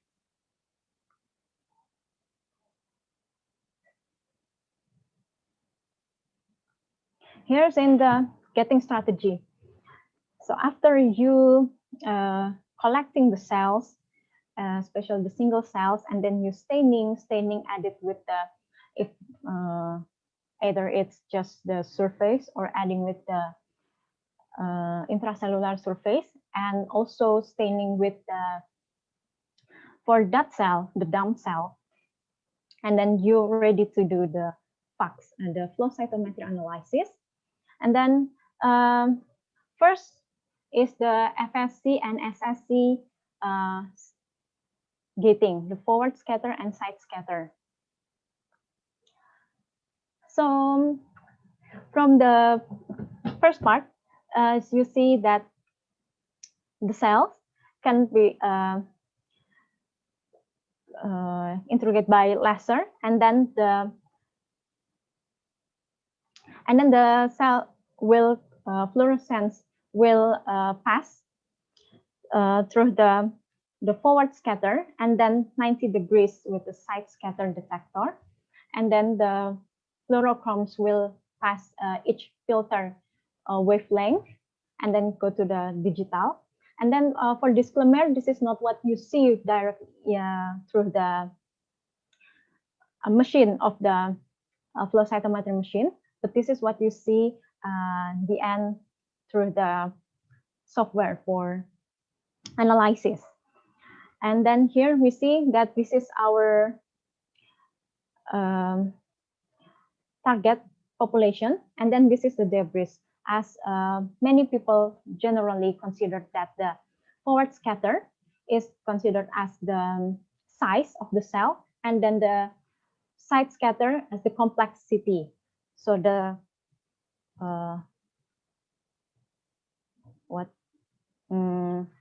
the outer shape of the cell. So the small and then complexity, high complexity is usually called a debris, as it's small and then crumble. Then we need to do the double exclusion. We want to take only one cell analysis because it will avoid false positive and important for cell analysis. Here we can use double exclusion by FST.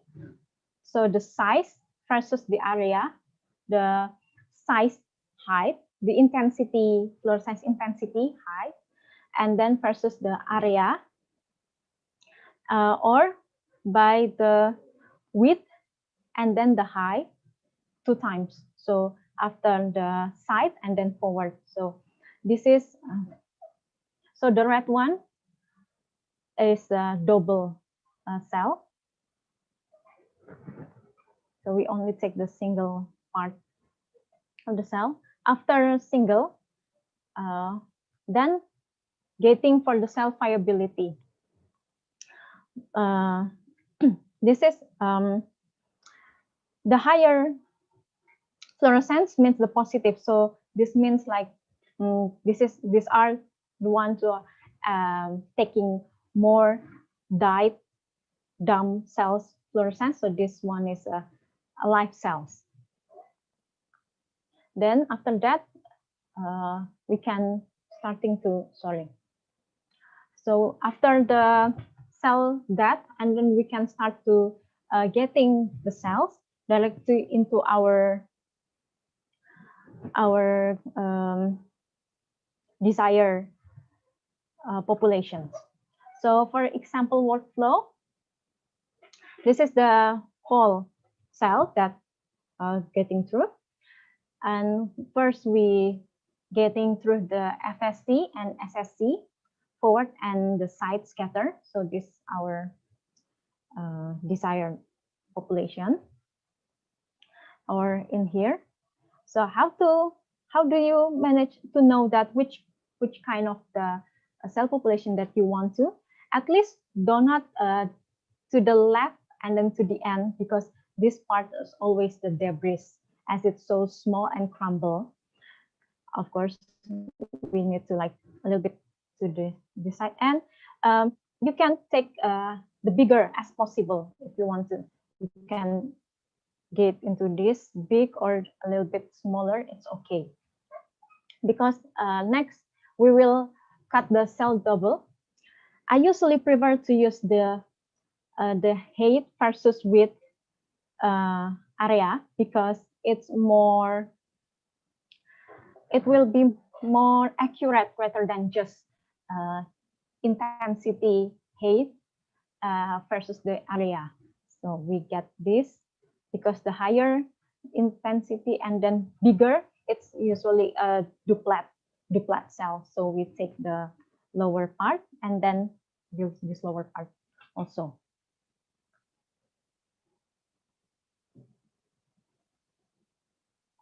So after that, then we live getting cell. From this is I'm using Texas red. Texas red is one of the protein dye. This one is means positive, taking a lot of dumb cell, means dead cell. So we take this as a live cell. After that, we're getting to our desire. So in here, I want to take the CD4 cells, as it's using the CD3 and then CD4 panel. This means the higher CD3 and then higher CD4, or maybe So other than this means this population is not containing CD3 or CD4, or this one is containing CD3 but low CD4. So it's different population. You need to know which type of population that you want. I'm taking this whole T cell, and then inside the T cells, I'm using CD44 and CD62 ligand. So this is the higher CD62 ligand, and then low CD44 means naive T cell, and then this is the double high of means the central memory, and then the low CD62 ligand but higher CD44 means the effector memory. So this subtype of different T cells, then okay.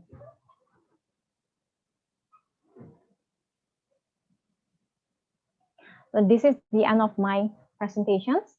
If you have any questions, you can add it to the Q&A part, and then we will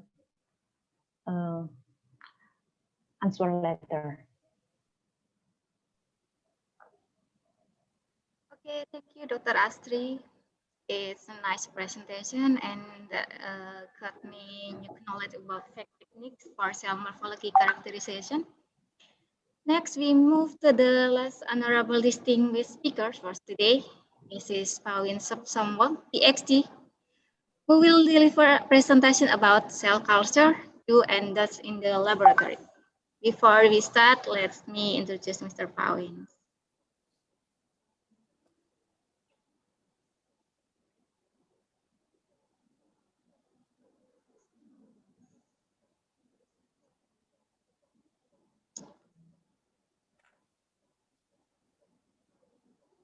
Okay. Mrs. Pauline is an assistant professor of the Department of Microbiology and Immunology, Graduate School of Medicine, Hirosaki, Aomori, Japan. She has 22 publications with an XI index of 8. She graduated as Bachelor of Science in Department of Microbiology, Faculty of Science, Burapa University, Konburi, Thailand.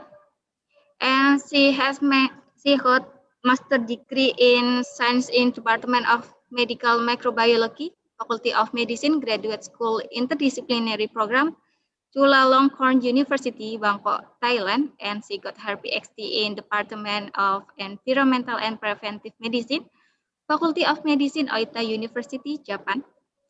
And she has many achievements, and what you can see on screen is only some of her achievements. At 2020, she awarded 2 grants.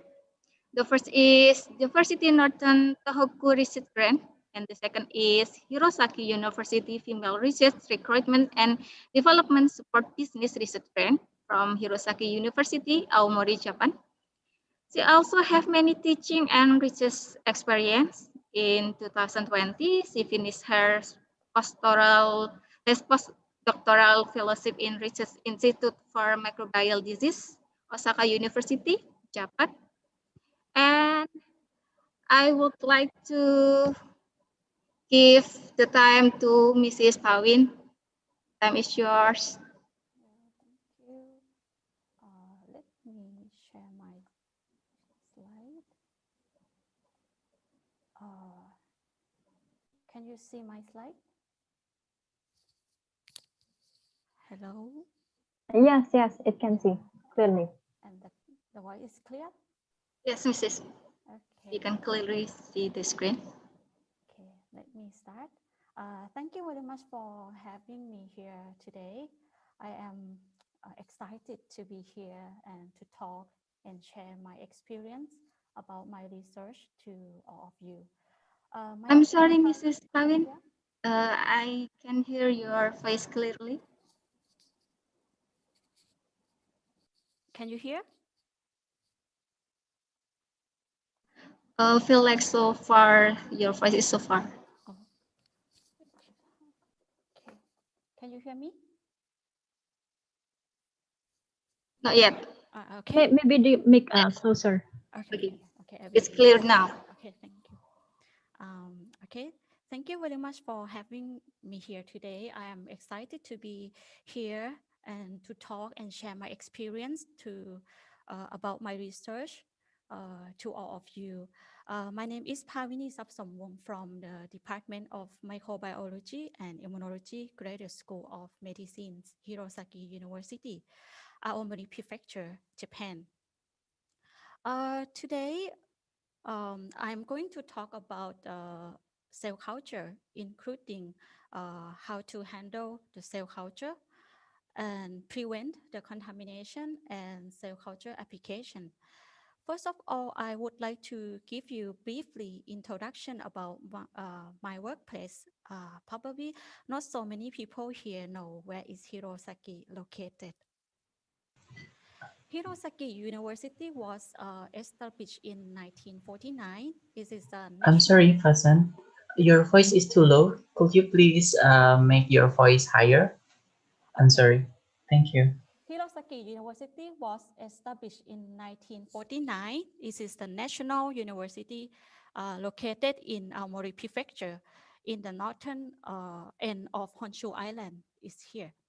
There are several faculties, including the humanities and social science, education, medicine, health science, science and technology, and agriculture and life science. Aomori apples are the most famous in Japan. Not only more than 200 species of the apple, but also there are many apple farms that you can fresh hand pick by yourself. The apple pie is also very famous here in this picture. There are about 47 types of the apple pie around in the Hirosaki city. Moreover, the beautiful scenes of Iwaki Mountain, known as the Fujisan of the Tohoku area. And we also have Hirosaki Castle and several old buildings like Aomori Bank are famous here.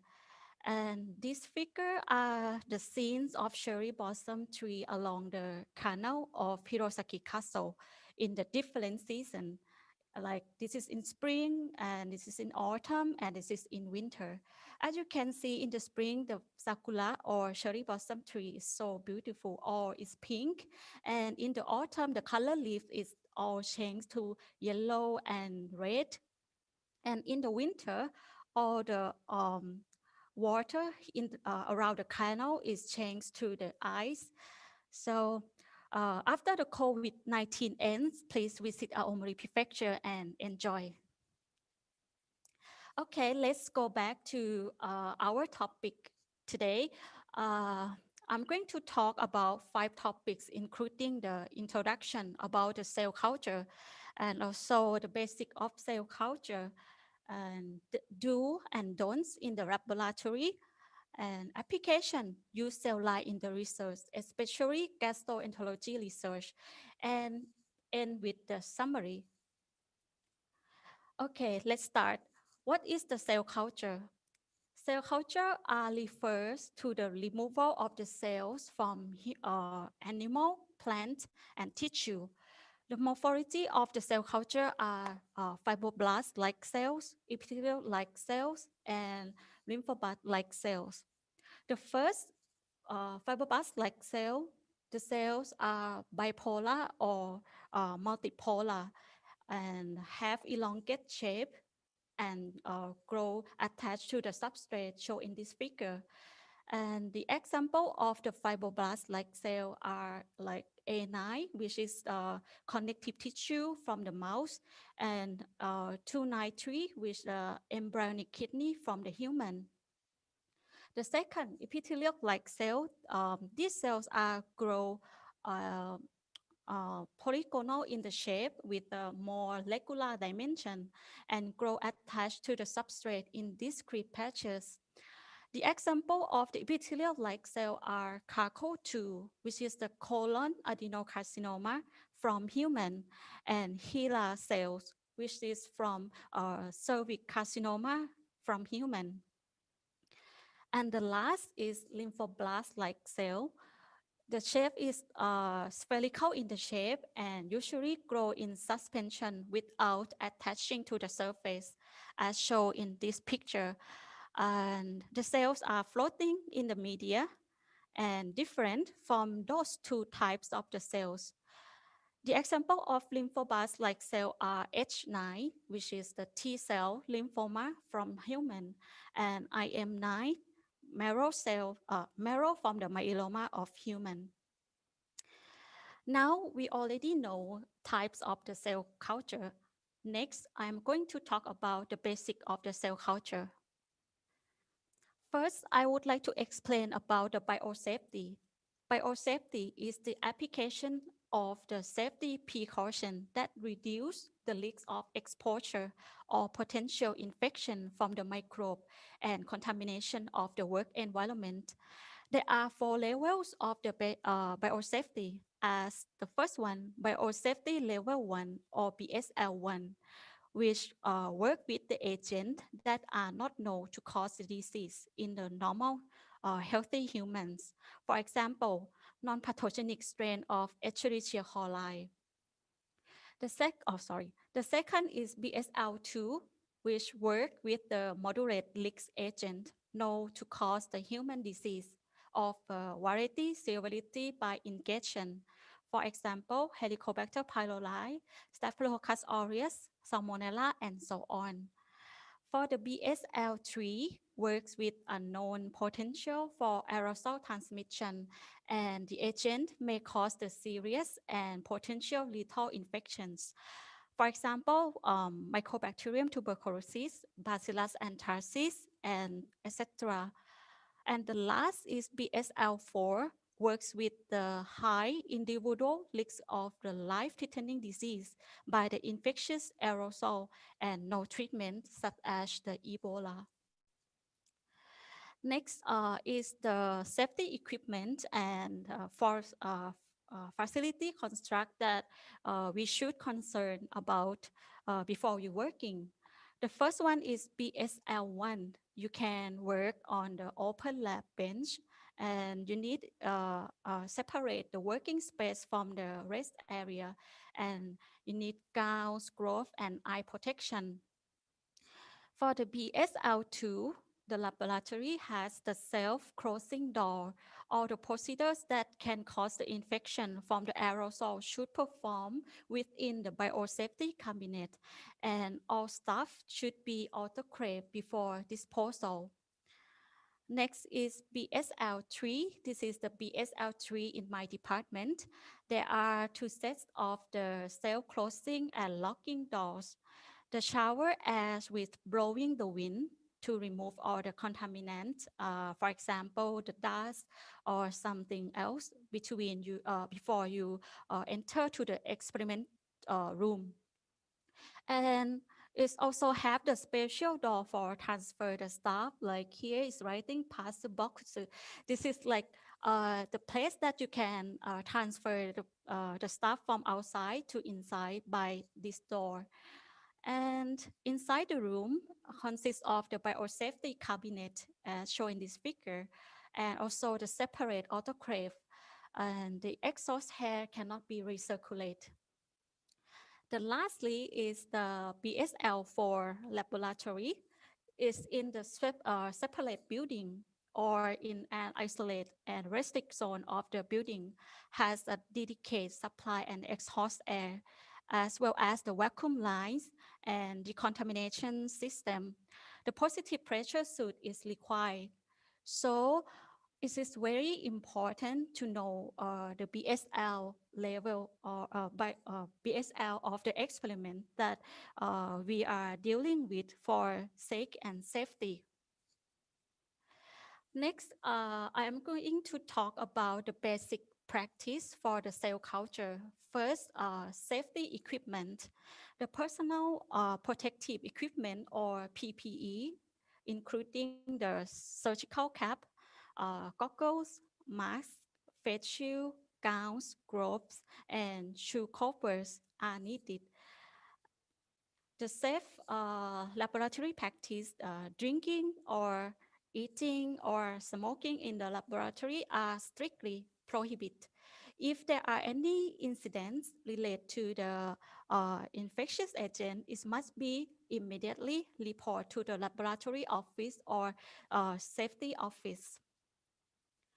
The basic equipment for the cell culture, there are the cell culture hood or biosafety cabinet, and you might need the inward microscope for the cell morphology observation, and also need the water bath for warming media, incubator, centrifuge, and cell counter for checking the cell number, and also you need the refrigerator and freezer and so on.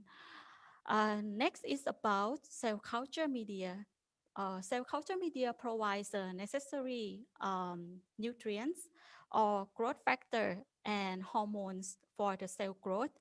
There are three types of the media. The first is the basal media, which contain the amino acid, for example, L-glutamine, and also contain the vitamins in organic salts like sodium hydrogen carbonate, sodium hydrogen phosphate, calcium chloride, and potassium chloride, and so on. And also carbon salts. The majority of the cell lines can grow well in the basal media. And the second is the reduced serum media. It's a basal media supplement with the nutrients and animal-derived factors. However, reduce the amount of serum. And the last one is the serum-free media. Is replacing the serum with the appropriate nutrition and hormones. Um, Different cell lines types are different medium, and this table shows the appropriate media for the cell line types. These are the cell line types that I mentioned in the beginning of my presentation, and the below of the table is abbreviation of the media. The first one is MEM, it stands for the minimum essential media. FBS is fetal bovine serum. DMEM is Dobeco's modified ego medium. NEE, non-essential amino acid solution. And the last one is RPMI, Roswell Park Memorial Institute 1640 medium. Okay, let's see what the media is appropriate for each type of the cell line. The first one is 239 cell line, grow well in the minimum essential medium with supplement with 10% fetal bovine serum. A9, which are the same cell type. However, the media is different. They use the DMEM supplement with 10% fetal bovine serum.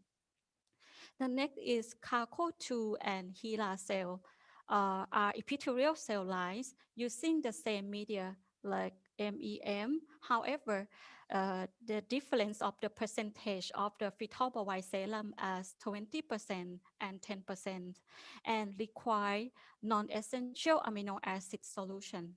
And the last is H9 and IM9, which are the lymphoblast cell, are growing in RPMI 1640 and supplement with 20% fetal bovine serum and 10% fetal bovine serum respectively.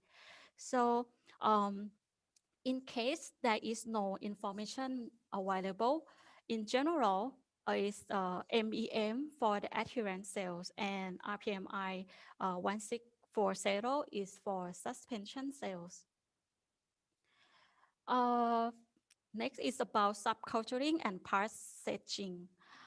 For the suspension cell, which not attachment to the plate is easily, you just mix the cells well and then transfer some part of the cells, the previous cell in the new media. But for the detachment, for the attachment cell is quite complicating. So next is the subculture or passaging is to remove of the medium and transfer to the cell from the previous culture into the fresh growth medium. So the question is when we will do the subculturing. The first phase of the growth after culture is seed, is lag phase here, which are the period of the slow growth, and the lag phase is followed by the log phase, which are the period when the cell proliferation exponentially and consume the nutrients in growth medium. And when one or more nutrient in the medium is depleted, or when the cell occupy all the available substrate in the cell enter, the stationary phase would happen here. In this period, the cell is proliferation reducer. So we do subculturing in the mid or the late of the log phase. And the first step is subculturing adherent cell is detach them from the surface of the cell culture vessel by enzymatic or mechanical means. This table shows the procedure and dissociation agent to detach the adherent cells. First procedure is shake off with the gentle shaking or vigorous pipetting. This procedure is suitable with the loosely adherent cells. The second is scrapping by scraper. This process is good with the cell lines sensitive to the protease. And the last one is the dissociate by the enzyme. The common dissociation agent is the trypsin. It is useful with the strongly adherent cell. Trypsins and collagenase is suitable with the high density culture that have formed multiple layers, and especially fibroblasts. And the other agents such as the dispase and triple dissociation enzyme. Uh, for the dispase, used for the detaching the epidermal cells as the confluent intact cheese from the surface of the culture dish without dissociation the cells. For the triple dissociation enzyme is for strongly adherent cell directly substitute for the trypsin. Beside the media and dissociation step, the number of the cell culture in the seeding step is also important. And this table shows the useful number for the cell culture for the various size of the cell culture dish and culture plate and the flask. I'm not going to explain each types in the detail. Please pay attention to the cell density and the volume of the media and the trypsin EDTA when detached to the adherent cells. The next is contamination. Contamination is the last thing any researcher would want.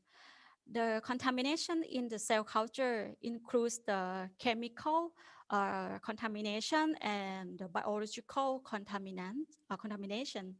The first is chemical contaminants, refers to the contamination of the endotoxins, plasticizers, or detergents in the media, sera, and water. And the second one is biological contaminants, including the bacteria, molds, yeast, virus, mycoplasma, as well as cross-contamination by other cell lines. So the question is how we know our cell lines are contaminated. So in this case, uh, in the case of the contamination with the bacteria, the following are observed. The first, the cell culture media will appear cloudy. And the second, the formation of the thin films of the surface. And the third is color change due to the drop of the pH of the culture media. Let's say pink or orange change to yellow. Similar to the yeast and mold contamination, cell culture media show the turbidity. The next topic I'm going to talk about do's and don'ts in the laboratory to prevent the contaminations and get the excellent lab result. Okay, let's start from do's. The first do is wash the hand before uh, and after work with the soap and wipe with the tissue paper and then spray with 70% ethanol. The second PPE based on the biosafety level. And the next is wipe the cell culture hood with the 70% ethanol from the top to the bottom and divide three parts in the cell culture hood as clean space and working space and waste space from the left to the right. When what is the clean space for? For example, the sterile tips or microcentrifuge tubes and working space is the stuff that you are working on, like a cell culture flask. And the waste space is the discard tip box, liquid waste box, and so on. And when you open the tubes or bottle or the cell culture flask, you need a aseptic technique by framing before and after open the tubes. The next is sterile handling. And the first one is avoid pouring media directly from the bottles or the flask because it causes the contamination. And the second is always cap the bottles, flasks after use and put the cap down on the work surface and place the cap with the open facing down. And the last is perform your experiment as rapidly as possible to minimize the contamination. And the next two is always remove the previous media by pipetting and make sure the pipette tip is not touching the waste box. If you accidentally touch the waste box, I recommend to change the new pipette.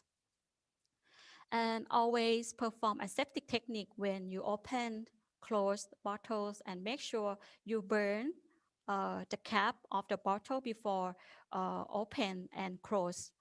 And the next, do labeling on the cell culture plate, including the date, cell culture name, cell passage, and your name. And always pipette up and down of the cell suspension by pipetting before you seed the cells because the cells can precipitate easily via the gravity. And the next, do organize the incubator by the cell type and on or by owner. Please discuss with your coworker about the layout of the incubator. Good organization minimize the need to keep the incubator open because the temperature change and the gas change during you open the incubators may affect to the growth of the cell. And moreover, the cell culture media are the same color. Some cells are in the same morphology to prevent the misunderstanding or cross-contamination. The communication between co-workers is also important. And the last do is do drain the water reservoir inside the incubator, clean with the detergent and refill with the autoclaves water to prevent the contamination. Next is don't. The first don't is don't pour the media directly. The reason I did explain in the previous slide. And the second don't is don't pass the hand over the stuff. Next, don't forget to close the cap of the tubes between the tubes or bottle immediately after use. And don't make the bubble when you pipette for making the cell suspension because the bubble may damage the cells and when not attached to the surface of the flask. And the next, the attached cell line were removed from the flask by trypsinization process. The cell line were treated with the trypsin and supplement media. Then the cell detached from the surface of the flask. However, we need a tap gently to detach the cell. So don't shake the plate after treat with the trypsin. And next, don't is don't block the airflow by a lot of things in the cell culture hood, because a lot of things in the cell culture hood can interfere the circulation of the air. And the last, don't open the incubator frequently for the reason I did explain in the previous slide. If you follow do and don'ts, it will decrease the risks of contamination while improving the accuracy of your experiment results. And the next, let's talk about the applications of the cells, of the cell line in the research. Um, the cell line that is used to study the virulence factor of Helicobacter pylori is ATS cells. These cells are from the stomach tissue of the gastric adenocarcinoma patients. The morphology is epithelial cell, adherent cells, and categorized as the BSL2. The medium of the AGS cell is F12K, supplement with 10% FBS. Trypsinization is required or due to is the adherent cell.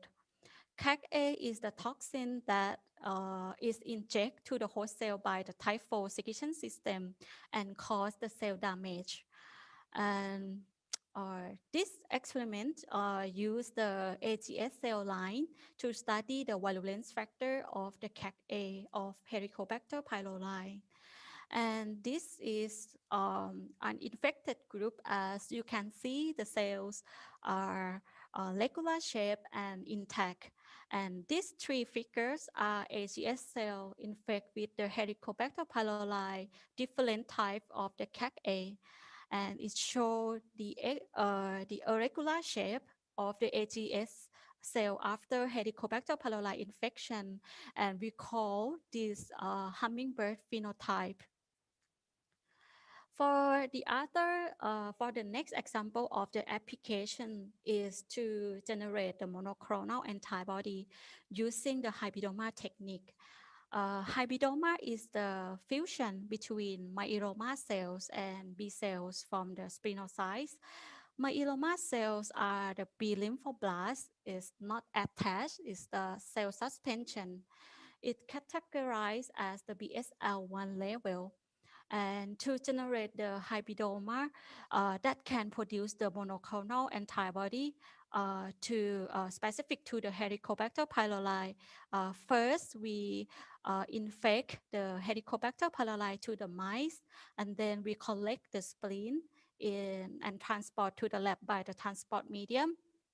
And then after that, we isolate the sphenocyte and then fuse with the myeloma cells and seed into the 96 well plate. And the positive clone were analyzed by ELISA and other following experiment. Other cell line beside the gastroenterology research, for example, human keratinocyte cells or Harkat cell. This cell from the skin tissue is the keratinocyte cell type and is the monolayer adherent cell categorized as the BSL1. Is suitable with the DMBM supplement with 10% fetal bovine serum. Remove the cell by the trypsinization. And the application for Harkat cell in the to study the pathogenicity of the bacteria that invade to the cells. For example, Staphylococcus aureus invade to the Harkat cell and cause the cell death. The next is raw 264.7 cell line. This cell obtained from the Abelson murine leukemia virus-induced tumor and is the adherent macrophage cell and categorized as the BSL2. The suitable medium is the MEM supplement with 10% fetal bovine serum. And because this cell line is very sensitive with the protease, so we cannot do the test by the trypsinization, but we will use the cell scrapper. And the application is to study the cellular immune response, like infection by the bacteria. And these are the example of the applications of the cell culture. To summarize, I would like to sum up do's and don'ts in the cell culture laboratory step by step. And the first, wash the hand with the soap and wipe with the dry tissue and rinse with 70% ethanol. If you worried about your hand will too dry, you can use the like a gel alcohol. And the second is do PPE. Make sure that you wear the surgical cap, goggles, mask, face shields, gowns, gloves, and other based on the biosafety level. And the next is do wipe the cell culture hood with 70% ethanol from the top to the bottom. Make sure it is very clean because you will put the cap on the surface of the hood. And the next, do spray and wipe or stuff with 70% ethanol before bring them into the cell culture hood. And the next, separate the area in the cell culture hood in three parts as clean, working space, and wet space. If you are the right hand, the wet should be in your right side. On the other hand, if you are the left hand, you can have the wet section on your left hand side. Do aseptic techniques by flaming and close the cap rapidly after use, and remind every time you open the bottles or tubes or flasks, always framing. And next, don't block the air flows in the cell culture hood because a lot of stuff in the things in the lamina in the hood is make not circulation the air. And don't remove the previous media by pouring, but do remove the media by pipetting. And don't touch the pipette to the dirty surface. If you accidentally touch, please change the new pipette. And the next is do DY media by pipette, and do not put the cap down and do put the cap down on the work surface. Place the cap with open facing down, and don't pass the hand over the stuff. And the next is gently tap the flask when you remove the adherent cell by treating with trypsin EDTA. Like this, gently tap. And don't shaking the flask like this. This is not good. Don't. And the next is don't expose the cell to the trypsin for prolonged period of the time because the trypsin can damage the cell. Based on my experience, I check the detach every 5 minutes. And when you resuspend the cell, don't produce the bubble by pipetting, and do gentle mix. And some model of the pipette gun, you can adjust the level of the pipetting. Please adjust the low level. And to control the temperature and percent of the gas, humidity of incubator, don't open the incubator frequently, and do organize the incubator either by the cell types or by the owner, and do check the level of the water reservoir and drain, clean, and refill with the autoclave water. Lastly, take home message for today. The first one, to choose the suitable cell line which can answer your research question. And the second, understand their growth condition. And the last one is follow all do's and don't. If you follow all these, it can decrease the risk of contamination and improve the accuracy of the experiment. For more information, please visit this link. I wish you had fun with my presentation, and thank you for your time. That's all. Yeah. Okay, thank you, Mrs. Pawin, for an excellent presentation. I got more details about it, and I have new insight from your presentation about what we can and not doing in the laboratory. I think it will be useful to increase the quality of cell culture results. Thank you. And excellencies, ladies and gentlemen, I will remind all the participants, don't forget to fill the attendance list that we share through the chat box to get the certificate. And the attendance list will be closed at 6 p.m., so don't forget to fill before it. And now we reach to the discussion session. I think our topic today from all the speakers are very interesting. As you can see on the Q&A chat box, we have plenty of questions to discuss. And let's begin to discuss about the first question. The first question is from Ferial. The question is to Dr. Riki. My name is Priyal from Brawijaya University, Indonesia. I have a question for the publication after we get the result from the RT-PCR. What should we mention in the method when we write the paper after we get our result? Because there is several steps to do real-time PCR. Shall we explain it all? Thank you. Okay, Dr. Rizky, time is yours. Okay, thank you so much for the good question. Actually, yes, the RT-PCR itself, it has like several methods, and then if you would like to put it, we will confusing in which of the method that we should put, and then which of the result we should put. But actually, there is a guideline for that. Maybe I will show you the guideline. So the name itself is the IQ guideline. Let me share the screen. This is the MyQ guideline. Can you see the screen? So this guideline itself, actually it is already very long time well known. The MyQ guideline itself, it is often used for the researchers to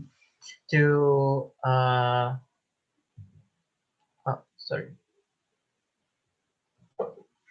The MyQ guideline itself, it is already well known for the researchers to put the information, the minimum information that we should put for publication for the quantitative real-time PCR experiments. And in this guideline, they also already mentioned about which of the information that we should put. For example, like the experimental design, sample, reverse transcription, even the qPCR protocols, and then also the data analysis. In here, they already mentioned about all, and in here also they already give like the importance, like this kind of ENT.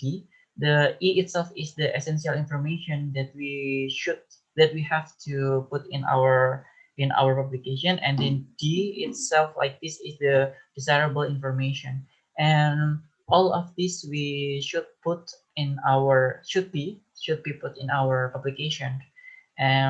We can read in here. Maybe for Dr. Firial and the other, maybe I can share the link for this guideline in the chat box after this. Okay, I think that is the answer. Okay, thank you, Dr. Riki, Yes. for your clear answers. And the next question is for Dr. Kartika from Rizky Amalia. I have a question for you. Is there any standard about the concentration for gram strain? 1% or 0.3 or 0.1? What will the effect be on bacterial strain, and can the same concentration be used for teaching biofilms? Thank you. Dr. Kartika, you can answer the question. Thank you for the question, but so actually it's very practical and technically. So we usually try to adjust. So there is no like a specific guideline or like specific concentration or guideline that we have to follow exactly that way, because it's also based on the bacteria that we are doing. Like for example, in my case, I did the H.pylori, and it depends on whether it can give the result that we want, and also that the consideration of this concentration is based on whether we want to get the background, because the higher the crystal violet staining, the higher concentration of the crystal violet, it will give more background color. The left, and also it give like background, and also like remaining some colors still remain even though we already wash several times, and it will give like a bias. So that's why in my case, as I do several trial, and then I will find the less remaining, the less background, but the best staining. So that's how we determine the concentration. I think that's. Thank you. Thank you, Dr. Kartika. And then next, we move to the next question from Amalia. It's to Dr. Astri. The question is, from your presentation regarding multicolor panels, how to arrange the condition for better results? Dr. Astri, can you answer it now? Okay, can I, I'm going to share Okay. screen.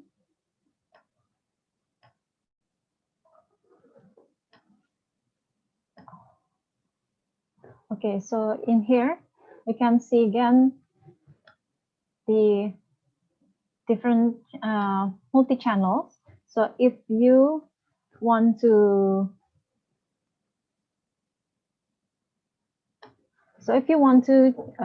choose, make a multicolor channel, first you can check the previous study using what type of fluorescence, and then clone number of the antibody, either it's human, anti-human, or anti-mouse, depends on your cell type. And if it's not possible to use the same like previous study, like your machine only have like 3 lasers and it cannot be using different channels or something, definitely you need to use different color that separately, like you cannot use this in the UV laser, this one, and then this has the similar filter with the violet laser, this Pacific blue. So you cannot use, because it will be same channel, and then false positive, cannot use that.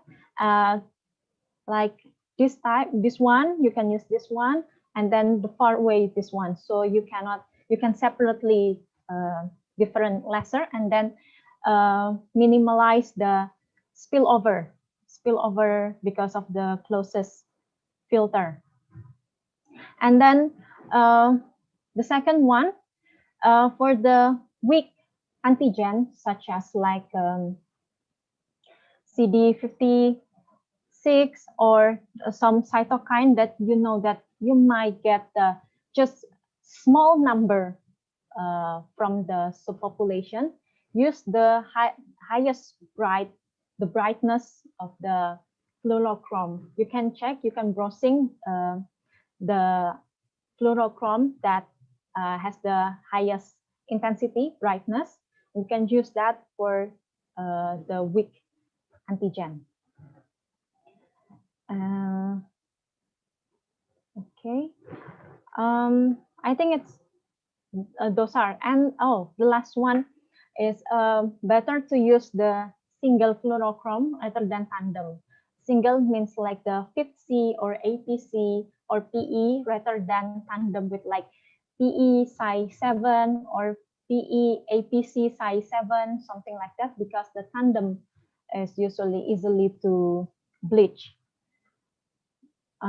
So if you can use the smallest number of the fluorochrome, better to use the single one to make sure to maintain the better result. Okay.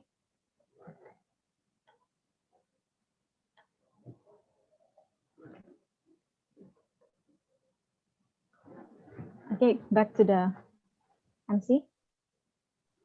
Okay, thank you, Dr. Astri, for the clear answers. And next, we move to the second question for Dr. Riki. The question is from Astuti. Thank you for this nice presentation. I have a question regarding the use of cDNA in your project. In my previous experiment, we tried to create a cDNA from SARS-CoV-2 RNA for whole genome sequencing analysis. We use Thermo Fisher X Maxima kit.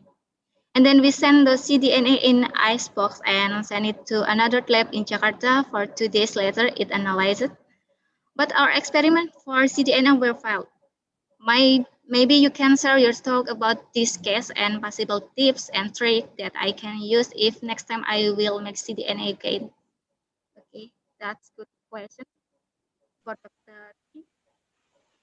Okay, thank you for sharing your experience. Actually, this is good question because sometimes we don't know, like we already make the cDNA and then we try to analyze it using real-time PCR or, for example, to see the whole genome sequencing, something like that. But sometimes it's fail. So if we get that kind of problem, first we should see from the very beginning itself, from the RNA itself.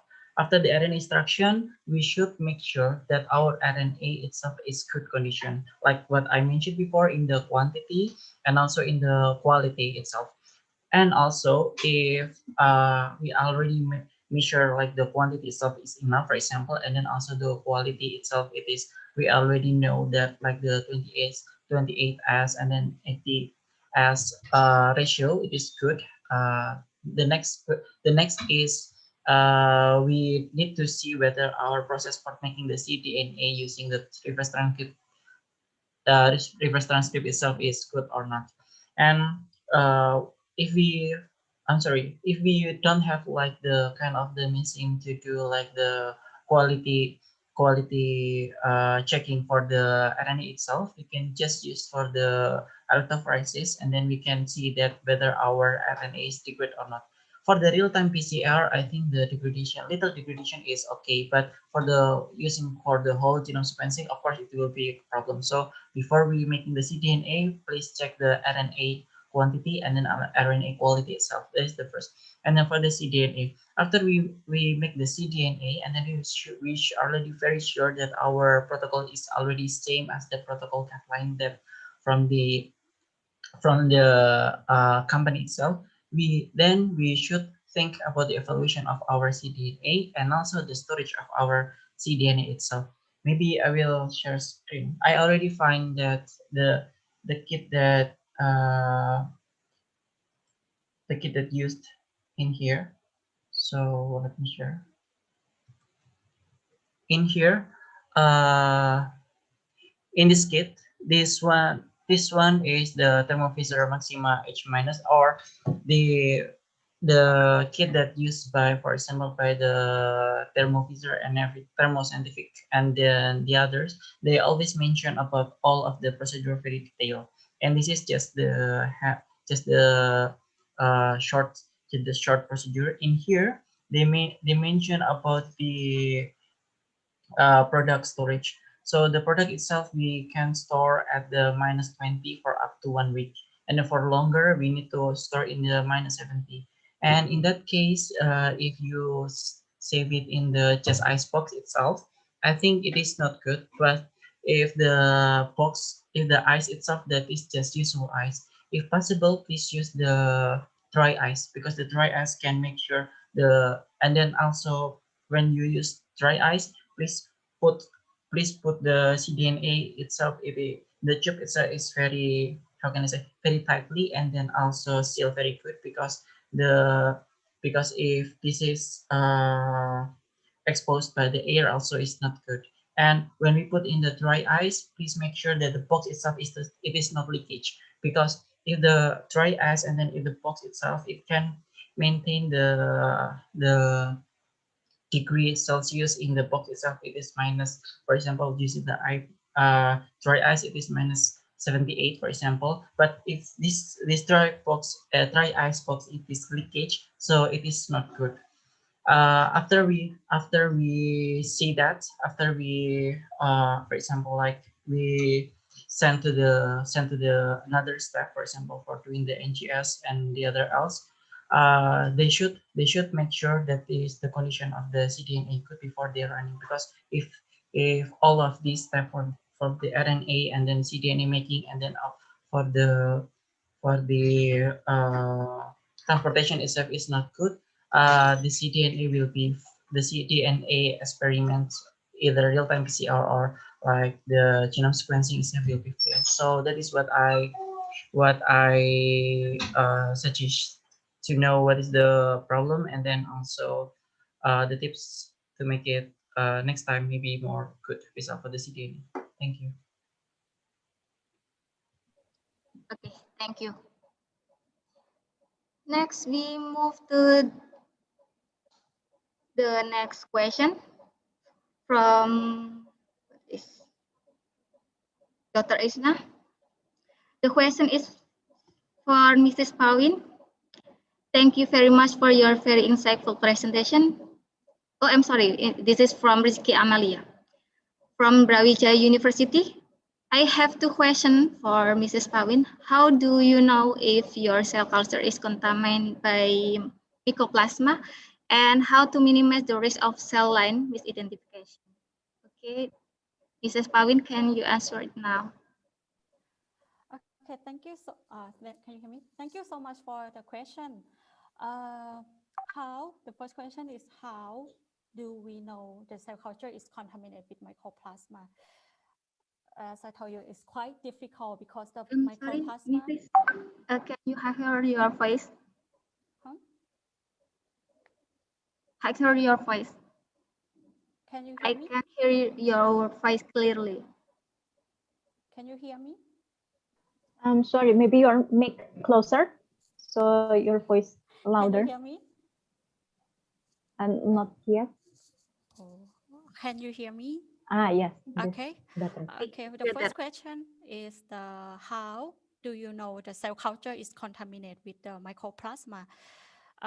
Tell the truth is quite difficult because the Mycoplasma is like pretty tiny, and when it's contamination, the color of the media is not changed, and the cell is not die. But you can observe from the behavior of the cell, maybe it's quite slow, or the shape or metabolism of the cell is changed. And how to detect is you may do the fluorescence staining or do ELISA to detect the mycoplasma contaminate. And the second question is how to minimize the risk of the cell line misidentification. You mean the misidentification? I don't understand this part. Like you do one cell and then contaminate with another cell, or okay. Maybe I can answer by the type later, or you can contact me after the meeting by email, or you can give MC. Please give my email to Rizky Amalia for the second question. Yeah.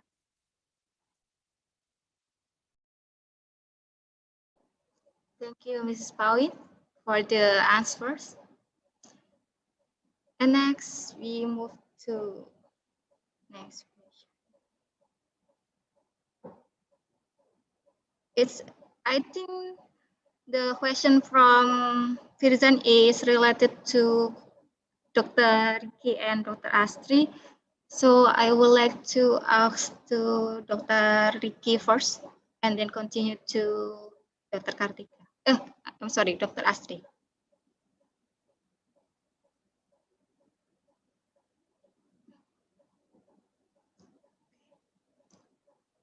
For the question is for studies using RNA, can we use the same RNA extraction method to isolate microRNA? Are there any tips and tricks to have a successful isolation of microRNA sample? Dr. Riki, you can answer it now.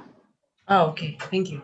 So actually, the when we would like to extract the mRNA or microRNA itself, the method itself is almost same, but there are several kits. There are several kits that we can use it for extraction if we would like to focus only on the microRNA. I can share for the example of the kits that we can use for example, if you would like to focus on the microRNA, there is a study that already study about the several kits that we can use to extract the RNA, focusly on the microRNA. And in the study also they already mentioned about how many percent of the microRNA that they can get for each of the method of the each of the kits. So I will share the screen for this one. Okay, so in here we can see that this is their table. I also will send the link of this journal in the chat after this.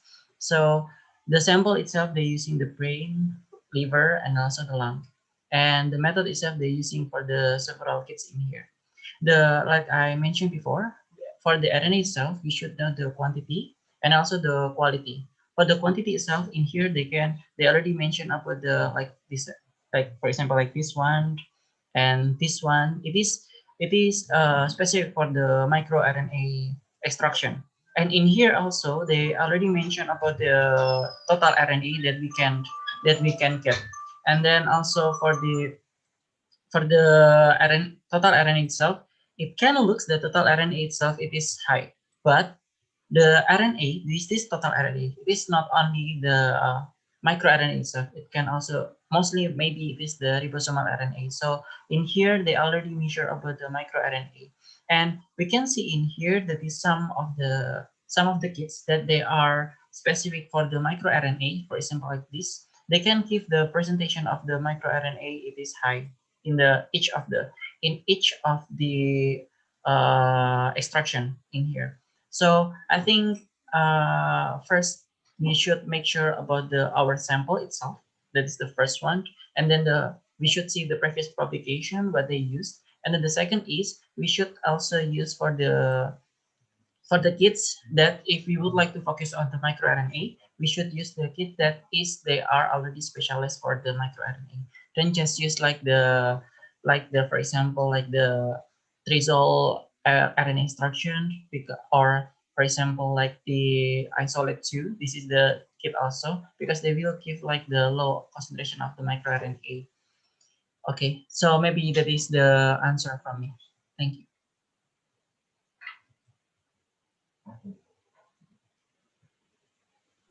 Okay, thank you, Dr. Riki. And you have plenty of questions in the chat box, and so I want to read the question for you again. It's okay? The question is from Alain. I'm from the Democratic Republic of Congo, currently student in Oita University, Japan. To begin, I would like to congratulate Dr. Riki for his great presentation. Thank you. I have a question about the replication. Is there any suggestion about how many replication we should use? Thank you. Oh, okay. For the replication. So like the previous time I mentioned. So but actually I maybe because of the time I didn't mention very clear about the replication. So I just would like to share about the figure that is maybe can present for the explanation for the replication itself. So I just make this one slide after I read the question. This one, sorry. Just, so in here, as we can see, enter option in here. So there are two kinds of the replication. We can say it is biological replication and then technical replication. And this kind of the replication itself, it can also be settings in the, for example, like the CFX manager, the software that we can use for the real-time PCR. What is the meaning of biological replicates? Biological replicates means from the beginning, the sample that we extract is different. For example, like we will use the normal mice, and we should have like 5 of the normal mice. This is the biological replicates. And for the technical replicates itself, after we get from the one mice, for example, like this, we get the from the one mice, and then we extract this this one we can make into three. So these three also we run in the real-time PCR. So this one, the from the one sample, and then we run 3 times for the one RNA, and then we make the cDNA, and then we make 3 times. This one we can call this the technical replicates. This kind of replicates, actually in the guideline they always say that minimum is triplicate, either triplicate of biological replicates and triplicate of the technical replicates. But most of the journal, of course, if the study itself, for example, like the biopsy, it is very hard to get like three types of the biological replicates. So it means minimum we can do for the triplicate for the technical replicate for the biopsy. So that is my answer. Thank you. Thank you for the good question. Okay, thank you, Dr. Riki, for the nice answer.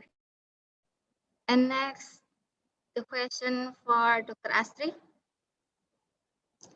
From the slide set, the intracellular can be done before and after surface staining, but is there any difference? Okay, Dr. Astri, you can try to answer it. Okay, thank you for the next questions. So before and after staining, in my personal preference, it is better to do the surface staining first because the fix and permeabilization may damage some epitope in the surface. So, but if using commercial kit for certain antigen, the protocol, usually the manufacturer protocol, write down the possible way to do the either it's before or after surface staining.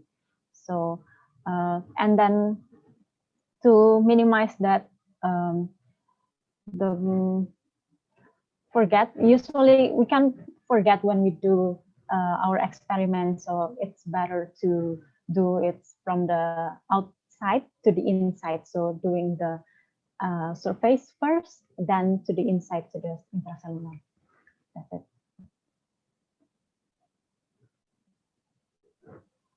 Okay, thank you, Dr. Astri.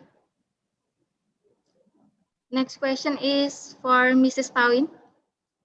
Thank you, Mrs. Pawin, for your good presentation. I want to ask 2 questions for you. The first question is it okay if we generalize the attached cell, epithelial and fibroblasts using one type of medium, such as DMEM, and 10% of FPS? And the second question is there any non-enzymatic dissociation without scraping of because maybe because it means because of rate of many dead cells from scraping? Okay, you can answer it now, Mrs. Pawin. Okay, thank you so much for the question. For the first one, is it okay to use the DMEM plus 10% fetal bovine serum? Yeah, I think it is okay to use, but I don't know maybe what, how to say, in case if your cell line is not grow well, you can try to adjust the percent of the fetal bovine serum, let's say 20%. Or I also have experience to use the RPMI 1640 to growing the epithelial cells. So I think either DMEM or RPMI is also suitable for the epithelial cell and fibroblasts. And for the second question, is there any non-enzyme dissociation without scrapping? Um, I think maybe if you wallet, the scrapper may damage your cell. Maybe uh, one thing that you can do is use the pipette to like pipette up and down to remove the cell. But if the cell very confluent, it may very difficult to remove the attached cell, detach the cell. Yeah, that's all. Thank you, Ms. Awin, for the great answers.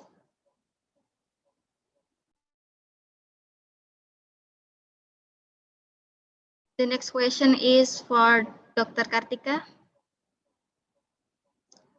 from Tirzan Nainu.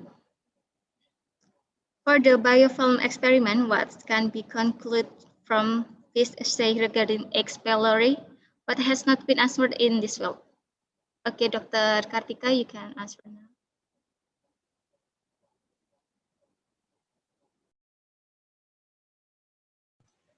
Thank you for the question. So in H.pylori itself, actually the mechanism of the biofilm formation, like which gene exact is actually have the impact to the biofilm formation, hasn't been established yet. Like for example, there is a gene in the E. coli that is called in Streptococcus that is called ICA gene. And when we found this gene, this ICA, the biofilm will be absolutely high. But in this biofilm case, it doesn't have this kind of gene. So currently I also I try to screen in the whole genome of H. pylori and to search which of the gene that is uh, significantly associated with the biofilm formation. And it's still we still need more proof and more confirmation of studies. So this is one of the study that we can try. And also it is and also this effect of the biofilm in the human stomach to the immune system of human immune system is also still not yet established yet. I mean, we don't know whether the more the biofilm, it is more virulence, it is create more inflammation, or it is more protective, like the less, the more biofilm, the less virulence. It's still also unknown. It's still not clear. So I think this is also a good opportunity to focus on that kind of study. So I think, and also it is the role in the carcinogenesis also. It's still we still don't know it yet. So I think that is a long way. There are many aspects that we still don't know. So I think that is the answer. Thank you. Okay, thank you, Dr. Kartika. And next we move to the question from Ayu for Dr. Riki. Thank you for wonderful lecture. It's very difficult to find this kind of experience information from online. My name is Ayu from Mongolia. I would like to ask about when we choose the primers, when we want to conduct a study for mRNA evaluation using real-time PCR, for example, using TQMan, there will be many of primers choice. Are there any tips to choose which one is the best? Okay, Dr. Riki, can you answer it, please?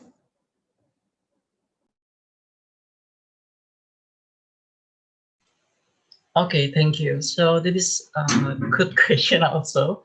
So yes, that is true that if we would like to search about the primer itself, it will be so many primers that we can see in the website, and then which of the primer itself it is very good So actually, in the website itself, they already give like several of the consideration when we choose the primers. They will give us so many of the choices, but we need to choose which one of the best of the best that coverage can be targeting our the target of the mRNA. So maybe I will search. I will share my screen again for the for how to choose the primers. And also maybe this is also answering the question from doctor from uh, from the doctor from the RSUP Dr. Karyadi for from Dr. Eva. Uh, in here that Ifa also asking about the brand and also how much the primers itself cost. So I will share the screen for this one. For example, this is the example. If for example you would like to search about the because today we're talking about the duplex using the tagment. For example, we would like to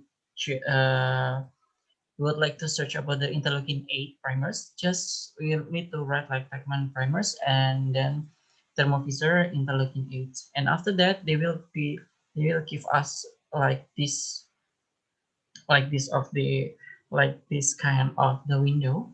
In here, we can search what is our target. For example, in here is the gene expression, for example, in here gene expression, and then in here we can put like interleukin 8, something like this, for example, and then we can search.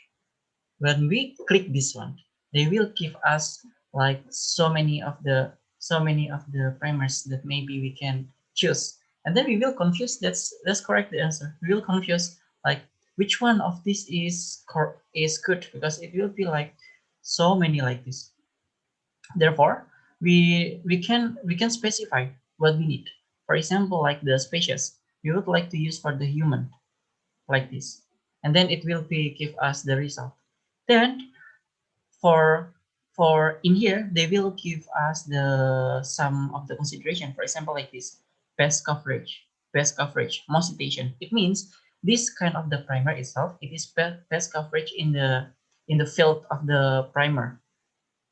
And we can see in here, if we just put interleukin 8, it will be like 17A and everything else. But anyway, we can search of the pest in the pest coverage. And then here is the choice if you would like to put the pest coverage like this, pest coverage.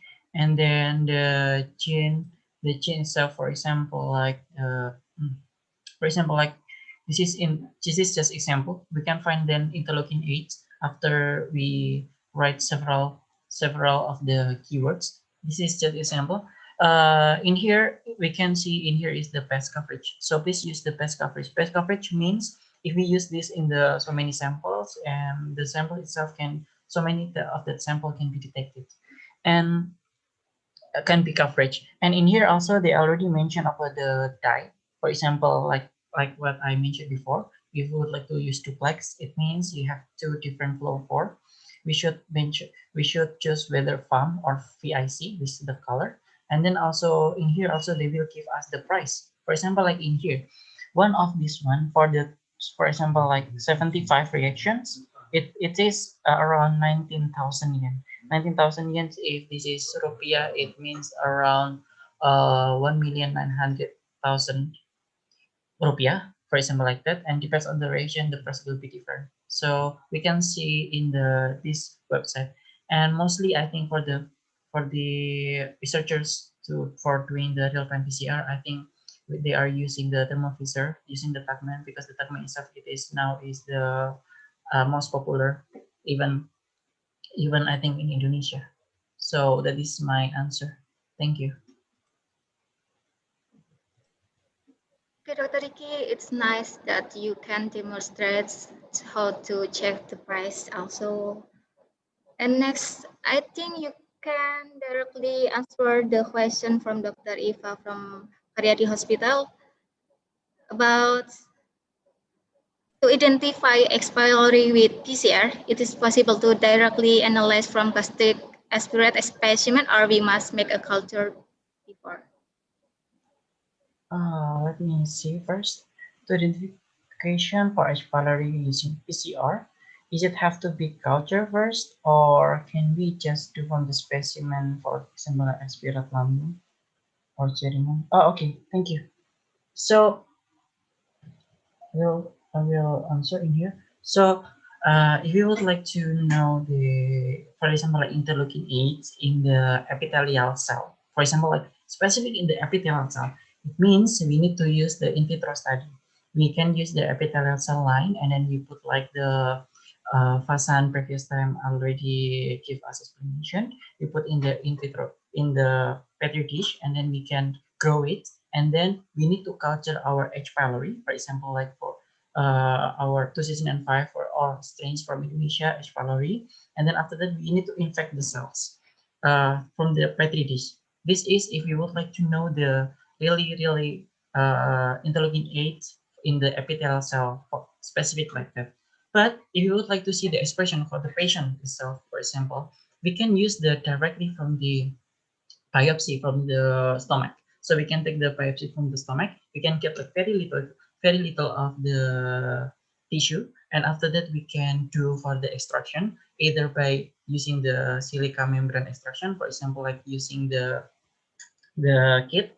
And in here, the extraction itself they can take from the RNA only, for example, using the mRNA easy kit, or they also from this, I'm sorry, from this little of the tissue, we can get the protein, RNA, and also DNA. So this simple size of the biopsy, we can use for the extraction to get the RNA. After we get the RNA, we can do several process, for example, like the cDNA making, and then after that we can do for the real-time PCR. So that is my answer. Thank you. Okay, thank you for the clear answer from Dr. Riki. And the last question for Dr. Kartika. The question is about, thank you for insightful presentation. Question to Dr. Kartika, what is the difference in metabolome of low and high biofilm formers using the metabolomic approach? Okay, Dr. Kartika, time is yours. Thank you for the question. So actually, it was this metabolomic study was performed by a group from the Malaysia. They compared the low H. pylori biofilm and H. pylori high biofilm producing H. pylori, and then they showed that in their study they showed that in the low biofilm, I will show the study. So in the high biofilm former, surprisingly, it showed lower metabolomic activity. So it means that in the high biofilm former, the cells were tend to be like in the dormant state. They don't do so much activity. They don't produce so much metabolites. So that's why in the biofilm, high biofilm case, the the metabolomic results show that the number of the metabolites is lower than the low biofilm former. So it means that the metabolomic is the metabolites. So metabolites that is produced by the organism that is live. So it is, I think it is makes sense that in during the planktonic states they are more active. They try to obtain as much of the nutrients and also the nutrient and also the use as much as the source they can see, they can find, and that's why they can grow, they can duplicate, they can replicate, they produce more metabolites. That's why in the metabolomic analysis the variety is higher. But in the high biofilm case, they are more dormant. they don't do so much activity. Even more, as we can see in the slide, my previous slide, there are more cocoid form, which is the H. pylori actually didn't do any activity. Like they don't even do replicate. They don't even do much activity. That's why it become low. So I think that is the answer. So the paper I will share, the paper that Dr. Kia mentioned, I will be I will mention in the I will share in the chat. Thank you. Okay, thank you, Dr. Kartika. And ladies and gentlemen, that's a great discussion for all the participants and of course, the interesting speech from our distinguished speakers. Thank you for your participation. And now we come to the end of this event, but we would like to capture our screen as the documentation of this workshop. So to all the panelists, please turn on your camera.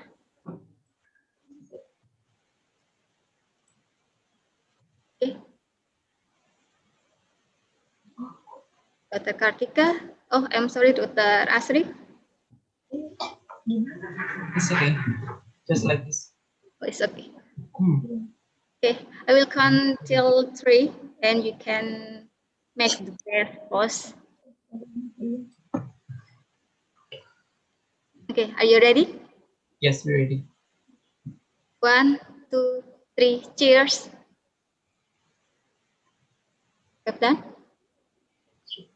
Okay, thank you. Ladies and gentlemen, tomorrow we will have our last day's international workshop in 2 interesting themes in 2 sections. This is Riki, can you share the screen?